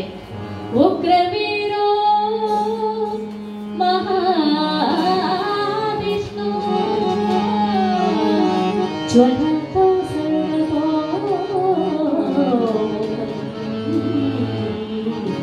ನರಸಿಂಹಂ ಭೀಷಣಂ ಭದ್ರಂ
ಶರೀರವನ್ನ ಮೂಸುತ್ತಾ ಹತ್ತ ಪ್ರೀತಿಯನ್ನು ತೋರಿಸ್ತಾ ಇದ್ದಂತೆ ಆ ನರಸಿಂಹ ಸ್ವಾಮಿ ಕಿವಿಯಲ್ಲಿ ಹೇಳ್ತಾನಂತೆ, ಶಾಂತವಳು ಮಗನೇ, ನಾವು ಬರುವಾಗ ಸ್ವಲ್ಪ ತಡ ಆಯಿತು. ಯಾಕೆ ಹೇಳು, ಪಾಪದ ಕೂಡ ತುಂಬಬೇಕಲ್ವೋ. ಆಮೇಲೆ ಭಕ್ತರಿಗೆ ಎಷ್ಟೆಷ್ಟು ಕಷ್ಟ ಬರ್ತದೆ ಅಂತ ಹೇಳಿ ಅದು ಗೊತ್ತಾಗಬೇಕು. ದೇವರು ಬಂದ ಕೂಡಲೇ ಬರೋದಿಲ್ಲ. ನಿನ್ನ ಸಹನ ಶಕ್ತಿ ಎಷ್ಟು, ಅಷ್ಟೆಲ್ಲ ಕಷ್ಟಪಟ್ಟ ಕೂಡಲೇ ದೇವ್ರನ್ನ ಕರೆದು ಕೂಡಲೇ ಬರಲಿಲ್ಲಲ್ಲ, ದೇವ್ರು ಇಲ್ಲ ಅಂತ ಹೇಳ್ತಾರೋ, ಅಲ್ಲ ಕಷ್ಟ ಕೊಟ್ಟರು ಕೂಡ ದೇವ್ರು ಇದ್ದಾನೆ ಅಂತ ಹೇಳ್ತಾರೋ, ಆ ನಂಬಿಕೆ ಇದೆಯಲ್ಲ, ಅದನ್ನು ನಿನ್ನನ್ನು ನೋಡಿ ಜಗತ್ತು ಕಲಿಯಬೇಕು ಎನ್ನುವಂತಹ ಕಾರಣಕ್ಕೆ ನಾನು ಎಷ್ಟು ತಡವಾಗಿ ಬಂದೆ ಕಂದ. ತುಂಬ ಕಷ್ಟಪಟ್ಟೆಯ, ಬೇಸರ ಮಾಡಬೇಡ. ನಿನಗೇನು ಬೇಕು ಕೇಳು, ಇಡೀ ಇಳೆಯ ಸಿಂಹಾಸನ ನಿನಗೆ ಬೇಕು ಅಂತ ಕೇಳಿದಾಗ, ಸ್ವಾಮಿ ನನಗಿನ್ನೇನು ಬೇಡ, ನನಗೆ ನಿನ್ನ ಸಾಮ್ರಾಜ್ಯದಲ್ಲಿ ಒಂದು ಸಣ್ಣ ಜಾಗ ಕೊಟ್ಟರು ಸಾಕು. ಆದರೆ ನನ್ನ ತಂದೆ ಇದ್ದಾನಲ್ಲ, ಅವ ಮಾಡಿದಂತಹ ಪಾಪಗಳಿಗೆ ಅವನಿಗೆ ಶಿಕ್ಷೆ ಕೊಡಬೇಡ, ಅವನಿಗೆ ಸದ್ಗತಿಯನ್ನು ಕೊಡಬೇಕು ನಾನು. ಹಾಗೆ ನೋಡು ನೋಡು, ಇನ್ನೊಂದು ವಿಷಯ ಕೇಳ್ತಾ ಇದ್ದೇನೆ ನಾನು. ಈ ಜಗತ್ತಿನಲ್ಲಿ ಜೀವರಿಗೆ ಇಲ್ಲಿರತಕ್ಕಂತಹ ಲೌಕಿಕ ಆ ಒಂದು ವಿಷಯಗಳಲ್ಲಿ ಎಷ್ಟೊಂದು ಆಸಕ್ತಿ ಇರ್ತದೋ, ಅದೇ ರೀತಿ ನನಗೆ ನಿನ್ನ ಮೇಲೆ ಆಸಕ್ತಿ ಇರಬೇಕು. ಈ ಲೌಕಿಕ ವಿಷಯಕ್ಕೆ ತಲೆಯೇ ಹೋಗಬಾರದು ನನಗೆ.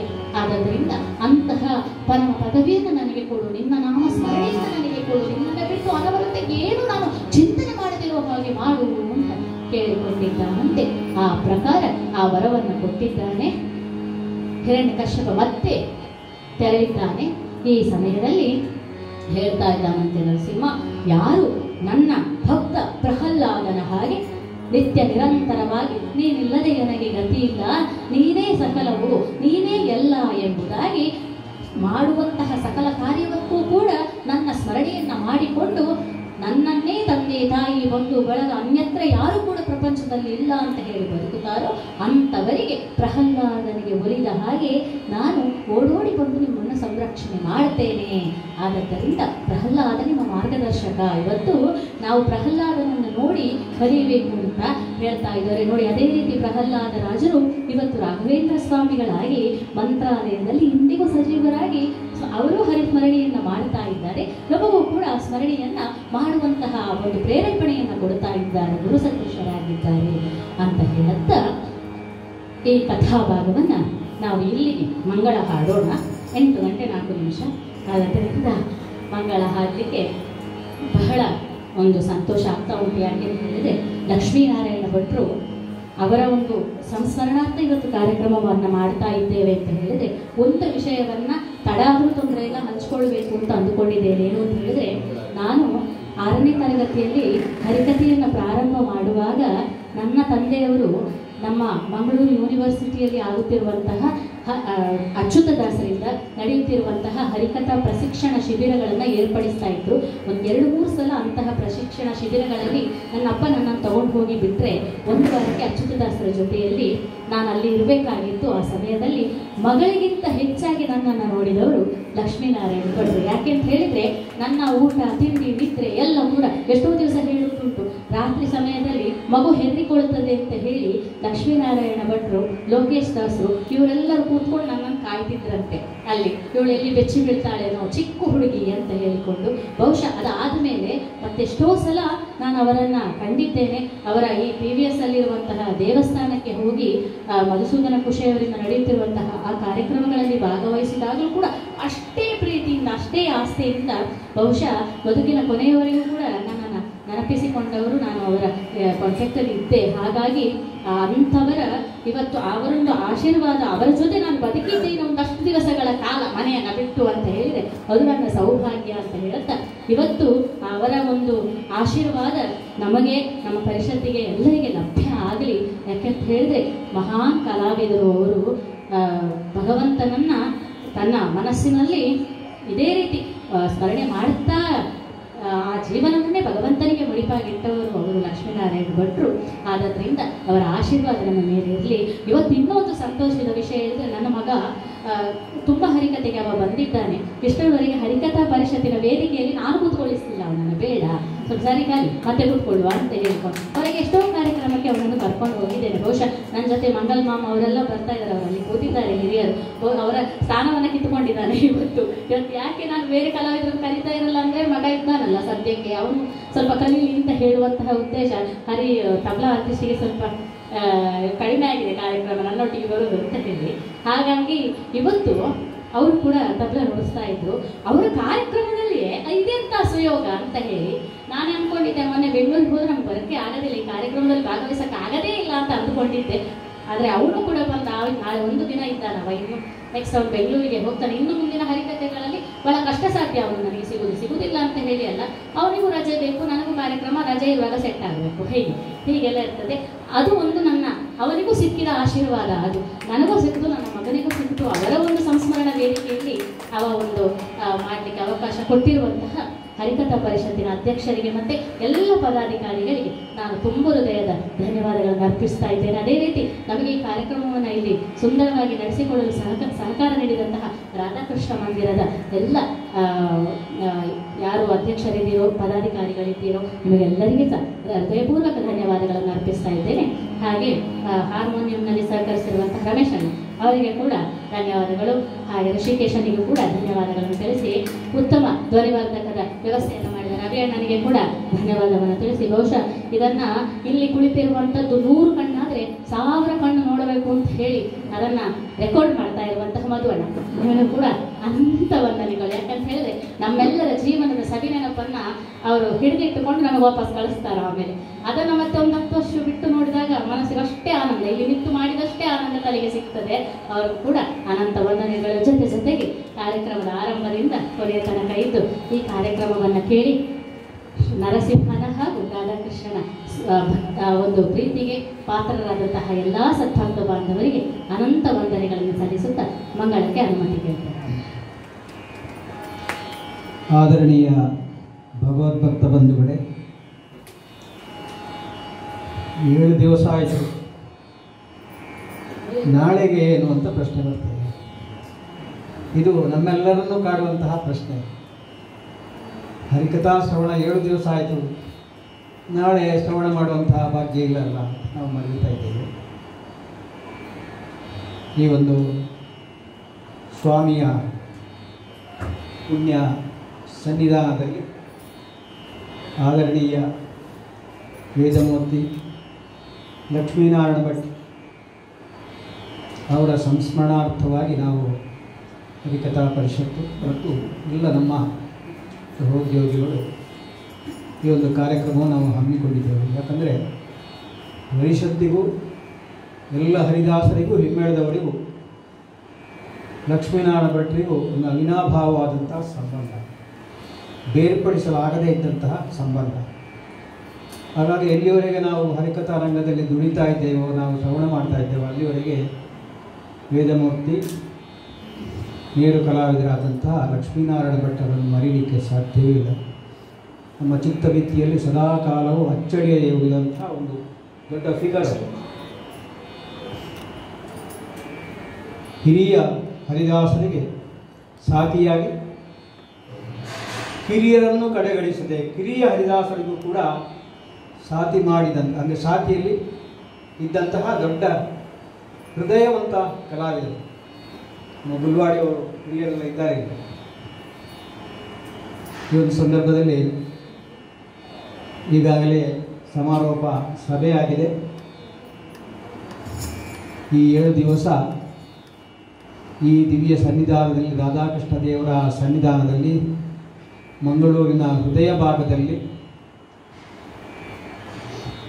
ಆಧ್ಯಾತ್ಮಿಕವಾದಂತಹ ಸಂದೇಶವನ್ನು ಸಾರುವಂತಹ ಈ ಹರಿಕಥಾ ಕಲೆ ಇನ್ನೇನು ಅಳಿದೇ ಹೋಯಿತು ಅಂತ ಆಗುವಾಗ, ಇಲ್ಲ, ಇದಕ್ಕೆ ಅಳಿವಿಲ್ಲ, ಇದು ಉಳಿತಾ ಇದೆ, ಇದು ಉಳಿಸಬೇಕಾದವರು ನಿಮ್ಮಂತಹ ಶ್ರೋತೃಗಳು. ಮಂಗಳೂರು ನಗರದಲ್ಲಿ ಬಹಳಷ್ಟು ಮಂದಿ ಇದ್ದಾರೆ. ಹಲವಾರು ಕಾರಣಗಳಿಂದ ಕಾರ್ಯಕ್ರಮದಲ್ಲಿ ಭಾಗವಹಿಸಲಿಕ್ಕೆ ಆಗುವುದಿಲ್ಲ. ಯಾರೆಲ್ಲ ಭಾಗವಹಿಸ್ತಾರೋ ಅವರೇ ಪುಣ್ಯವಂತರು ಅಂತ ನಾವು ಭಾವಿಸಿಕೊಳ್ಳಬೇಕಾಗ್ತದೆ. ನಿಮ್ಮ ಪ್ರೋತ್ಸಾಹದಿಂದ ಹರಿಕಥಾ ಪರಿಷತ್ತು ಪೂಜ್ಯ ಭದ್ರಗಿರಿ ಅಚ್ಯುತಾಸರ ಆಶೀರ್ವಾದದಿಂದ, ಯತಿತ್ರಯರ ಆಶೀರ್ವಾದದಿಂದ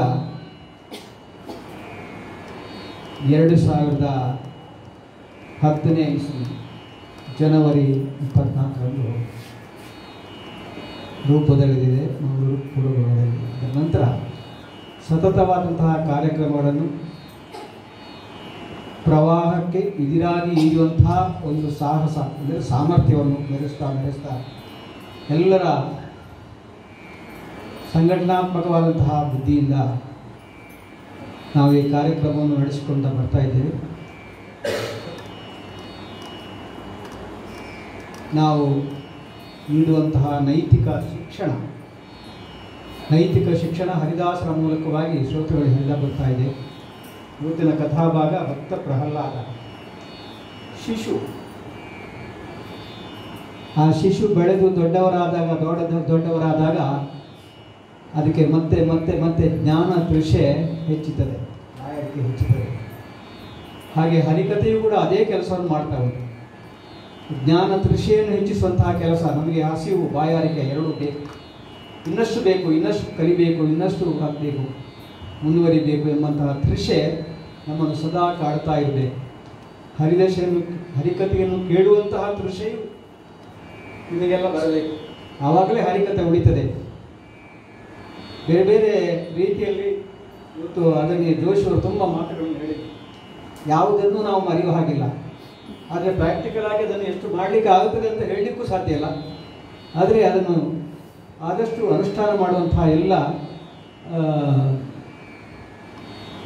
ಸಾಹಸ ಅಲ್ಲ, ಇದೆಲ್ಲ ಕೆಲಸವನ್ನು ಮಾಡ್ತೇವೆ ಹರಿಕಥಾ ಪರಿಷತ್ ಅಂತ ಹೇಳಿಕೊಂಡು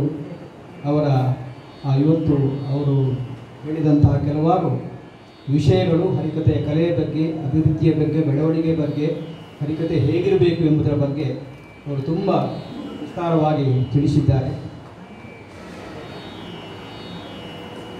ಈ ಒಂದು ಸಂದರ್ಭದಲ್ಲಿ ನಮಗೆ ಸಣ್ಣ ಹಾಲ್, ಮಿನಿ ಹಾಲ್, ಆದರೆ ಅದ್ಭುತವಾದಂತಹ ಈ 7 ದಿವಸದ ಕಾರ್ಯಕ್ರಮ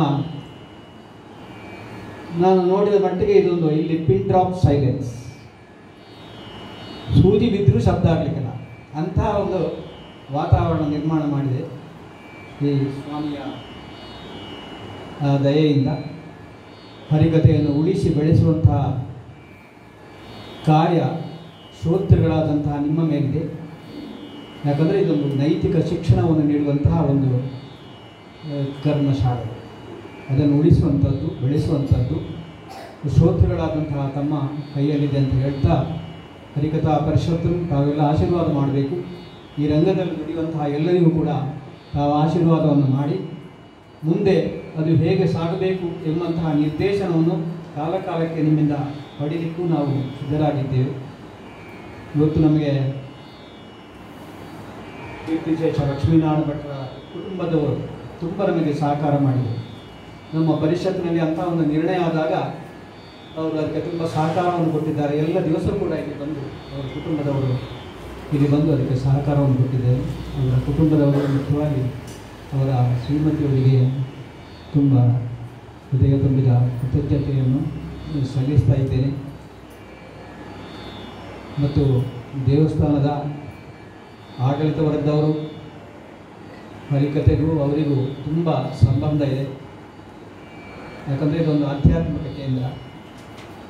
ನಮ್ಮ ಈ ಕಾರ್ಯಕ್ರಮ ಉಂಟು ಅಂತ ಕೇಳಿದ ಕ್ಷಣ ಬಹಳ ಪ್ರೀತಿಯಿಂದ ನಮ್ಮ ಮೇಲೆ ಪ್ರೀತಿ ಇಟ್ಟು ಈ ಒಂದು ಕಾರ್ಯಕ್ರಮ ನಡೆಸಲಿಕ್ಕೆ ನಮಗೆ ಒಂದು ಸುಂದರವಾದಂತಹ ವಾತಾವರಣವನ್ನು ಅವರು ಒದಗಿಸಿಕೊಟ್ಟಿದ್ದಾರೆ. ಅವರಿಗೆ ಹೃತ್ಪೂರ್ವಕವಾದಂತಹ ಧನ್ಯವಾದಗಳನ್ನು ಹರಿಕಥಾ ಪರಿಷತ್ತಿನ ಪರವಾಗಿಯೂ ಹಾಗೂ ತಮ್ಮೆಲ್ಲರ ಪರವಾಗಿಯೂ ನಾನು ಈ ಸಂದರ್ಭದಲ್ಲಿ ಸಮರ್ಪಿಸ್ತಾ ಇದ್ದೇನೆ. ಮುಂದೆಯೂ ಕೂಡ ತಮ್ಮ ಸಹಕಾರ ಇದೆ ಅಂತ ಅವರು ಹೇಳಿ ನಮಗೆ ಬಹಳ ಸಂತೋಷವಾಗಿದೆ. ಯಾಕಂದರೆ ನಮಗೊಂದು ರೀತಿ ಆಶೀರ್ವಾದ ಅಂತ ನಾವು ಅದನ್ನು ತಗೊಂಡಿದ್ದೇವೆ. ಹಾಗಾಗಿ ಅವರಿಗೆ ತುಂಬ ಹೃದಯ ಕೃತಜ್ಞತೆಗಳನ್ನು ಅರ್ಪಿಸ್ತಾ ಇವತ್ತು ಹರಿಕಥೆಯನ್ನು ನಡೆಸಿಕೊಟ್ಟಂತಹ ನಮ್ಮ ಪುಟ್ಟ ಮಗುವಾಗಿದ್ದಾವಾಗ ಮಂಜುಳಾ ಪುಟ್ಟ ಮಗುವಾಗಿದ್ದಾವಾಗ, ಇವತ್ತು ನಾವು ಪ್ರಹ್ಲಾದನ ಕಥೆ ಕೇಳಿದ್ದು, ಶಿಶು ಪುಟ್ಟ ಮಗುವಾಗಿದ್ದಾವಾಗ ತಂದೆಯೊಟ್ಟಿಗೆ ಬಂದು ಈ ಮಗು ಮಂಜುಳಾ ಹರಿಕಥೆ ಮಾಡುತ್ತಾ ಇದ್ದಾಗ ತಂದೆ ಆ ವೇದಿಕೆಯ ಒಂದು ಬದಿಯಲ್ಲಿ ಕೂತು ಇದ್ದದನ್ನು ನಾನು ಪ್ರತ್ಯಕ್ಷ ನಾವೆಲ್ಲ ಕಂಡವರು. ಹಾಗೆ ಒಂದು ರೀತಿಯಲ್ಲಿ ಆವಾಗ ತೊಗಲು ನುಡಿ ಇತ್ತು, ಈಗ ಪ್ರೌಢಾವಸ್ಥೆಗೆ ಬಂದಿದೆ. ಅಂತೂ ಈ ರಂಗದಲ್ಲಿ ಬಹಳಷ್ಟು ದುಡಿದು ಒಂದು ಸ್ಟಾರ್ ವ್ಯಾಲ್ಯೂ ಹೆಚ್ಚಿಸಿದಂತಹ ಒಂದು ಸಾಮರ್ಥ್ಯ ಇವತ್ತು ಮಂಜುಳಗೆ ಬಂದಿದೆ. ಅದಕ್ಕಾಗಿ ನಾವೆಲ್ಲ ಹೆಮ್ಮೆ ಪಡ್ತಾ ಇದ್ದೇವೆ. ಅವರ ನಿಶ್ಚಿತಾರ್ಥವು ಕೂಡ ಹರಿಕಥ ಅವತ್ತೂ ಕೂಡ ಅವರು ಹರಿಕತೆ ಬಂದಿದ್ದಾರೆ. ಇದು ಬಹಳ ವಿಶೇಷ. ನಿಶ್ಚಿತಾರ್ಥದ ದಿವಸ ಕೂಡ ನಮ್ಮ ಹರಿಕತೆಗೆ ಅವರು ಬಂದಿದ್ದಾರೆ. ಹಾಗೂ ಒಂದು ಹರಿಕತೆ ಮಹಿಳೆಯರು ಹರಿಕತೆಯನ್ನು ಯಾವ ರೀತಿಯಲ್ಲಿ ಮಾಡ್ಬೋದು, ಅದನ್ನು ಯಾವ ರೀತಿಯಲ್ಲಿ ಸಕ್ಸಸ್ ಮಾಡ್ಬೋದು ಎಂಬುದಕ್ಕೆ ಅವರು ಒಂದು ನಿದರ್ಶನ ಆಗಿದ್ದಾರೆ. ಅವರಿಗೆ ತುಂಬು ಹೃದಯದ ಕೃತಜ್ಞತೆ ತಕ್ಷಣ ನಾವು ಯಾವಾಗ ಕರೆದರೂ ಕೂಡ ಎಷ್ಟೇ ಒತ್ತಡ ಇದ್ದರೂ ಕೂಡ ಮಂಜುಳಾ ನಮಗೆ ಸಹಕಾರ ಕೊಟ್ಟಿದ್ದಾರೆ. ಇನ್ನು ಮುಂದೆ ಅವರ ಸಹಕಾರ ಬೇಕೆಂಬ ಈ ಸಂದರ್ಭದಲ್ಲಿ ನಾನು ಅವರಲ್ಲಿ ವಿನಂತಿಸಿಕೊಳ್ತಾ, ಹಿರಿಯ ಕಲಾವಿದರು ಹೆಬ್ಬಾರ್ ರಮೇಶ್ ಹೆಬ್ಬಾರು ಅವ್ರ ಬಗ್ಗೆ ನಾನೇನು ಹೇಳೋದಿಲ್ಲ. ನಾನು ಅವರನ್ನು ಹೇಗೆ ದೂರ ಆಗಿದೆ ಅಂತ ಗೊತ್ತಿಲ್ಲ.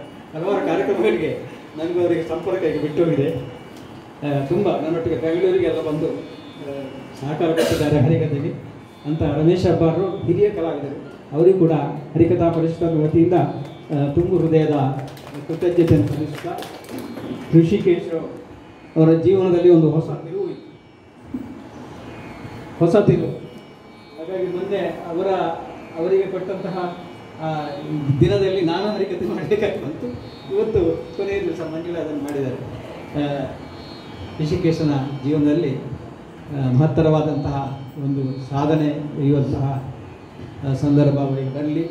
ಕಲಾವಿದರು ಕಿರು ಕಲಾವಿದರು ಅವರಿಗೂ ಕೂಡ ಅಂಥ ಸಂದರ್ಭ ಬರಲಿ, ಅವರ ಕುಟುಂಬಕ್ಕೂ ಒಳ್ಳೆಯದಾಗಲಿ ಅಂತ ಈ ಸಂದರ್ಭದಲ್ಲಿ ಹೇಳುತ್ತಾ, ನಮಗೆ ಚೆನ್ನಾಗಿ ಕೇಳಬೇಕಿದ್ರೆ ಶ್ರೋತೃಗಳೊಂದಿಗೆ ಒಳ್ಳೆಯ ಧ್ವನಿವರ್ಧಕವೂ ಬೇಕು.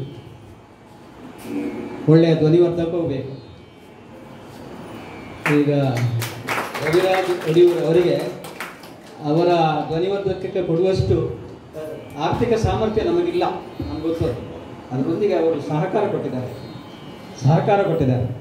ಅವರು ಕೊಟ್ಟಂತಹ ಈ ಸಹಕಾರಕ್ಕೂ ಕೂಡ ನಾವು ಹರಿಕಥಾ ಪರಿಷತ್ತಿನ ವತಿಯಿಂದ ಹಾಗೂ ತಮ್ಮೆಲ್ಲರ ಪರವಾಗಿ ನಾನು ಅವರಿಗೆ ಕೃತಜ್ಞತೆಯನ್ನು ಸಲ್ಲಿಸ್ತಾ ಇದ್ದೇನೆ.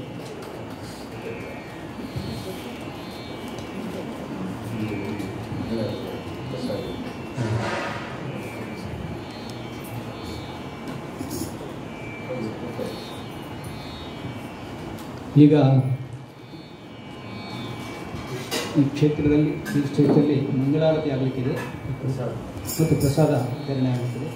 ಅದಕ್ಕೂ ಕೂಡ ತಾವು ಕೊಡಬೇಕು ಅಂತ ಮಂಗಳ ಆದ ನಂತರ ಇಷ್ಟುವರೆಗೆ ಶುದ್ಧ ಭಕ್ತಿಯಿಂದ ಶ್ರವಣ ಮಾಡಿದಂತಹ ಹಿರಿಯರು, ವಿದ್ವಾಂಸರು, ಬಾಲಕರು, ಮಾತೆಯರು ಎಲ್ಲ ಇದ್ದಾರೆ.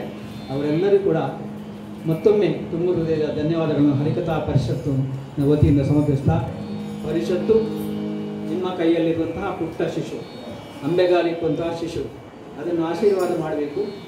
ನನಗೆ ವಯಸ್ಸಾಗಿರ್ಬೋದು, ಆದರೆ ಹರಿಕಥಾ ಪರಿಷತ್ತು ಇನ್ನೂ ಕೂಡ ಅದು ಬಾಲ್ಯದಲ್ಲೇ ಇದೆ. ಅದಕ್ಕೆ ತಾವು ಆಶೀರ್ವಾದವನ್ನು ಕೊಡಬೇಕು ಅಂತ ಈಶ್ವರಕ್ಕೆ ಪ್ರಾರ್ಥಿಸ್ತಾ ಇವತ್ತಿನ ಕಥಾಭಾಗಕ್ಕೆ ಮಂಗಳವನ್ನು ಹಾಡಬೇಕು. ಶ್ರೀ ರಾಧಾಕೃಷ್ಣ ದೇವರು ಹಾಗೆ ನಮ್ಮ ನರಸಿಂಹಸ್ವಾಮಿ ಎಲ್ಲರಿಗೆ ಆಯುರಾರೋಗ್ಯ ಸುಖ ಸಂಪತ್ತು ನೆಮ್ಮದಿಯನ್ನು ಕರುಣಿಸಲಿ ಅಂತ ಪ್ರಾರ್ಥಿಸುತ್ತಾ ಕಥೆಗೆ ಮಂಗಲ ಹಾಡೋಣ. ಭುವನ ಪ್ರಳಯದಲ್ಲಿ ಜಗವಿನ ಶಿಶಿ ವಡಪತ್ರದಲ್ಲಿ ಸುಖವಾಗಿ ಪಗಡಿಸಿದ ಮಹಿಮನಿಗೆ ವ್ಯೋಮಸದೃಶಗೆ ಮಂಗಲೋ ಜಯ ಮಂಗಲೋ ಶುಭ ಮಂಗಲೋ ಜಯ ಮಂಗಲೋ.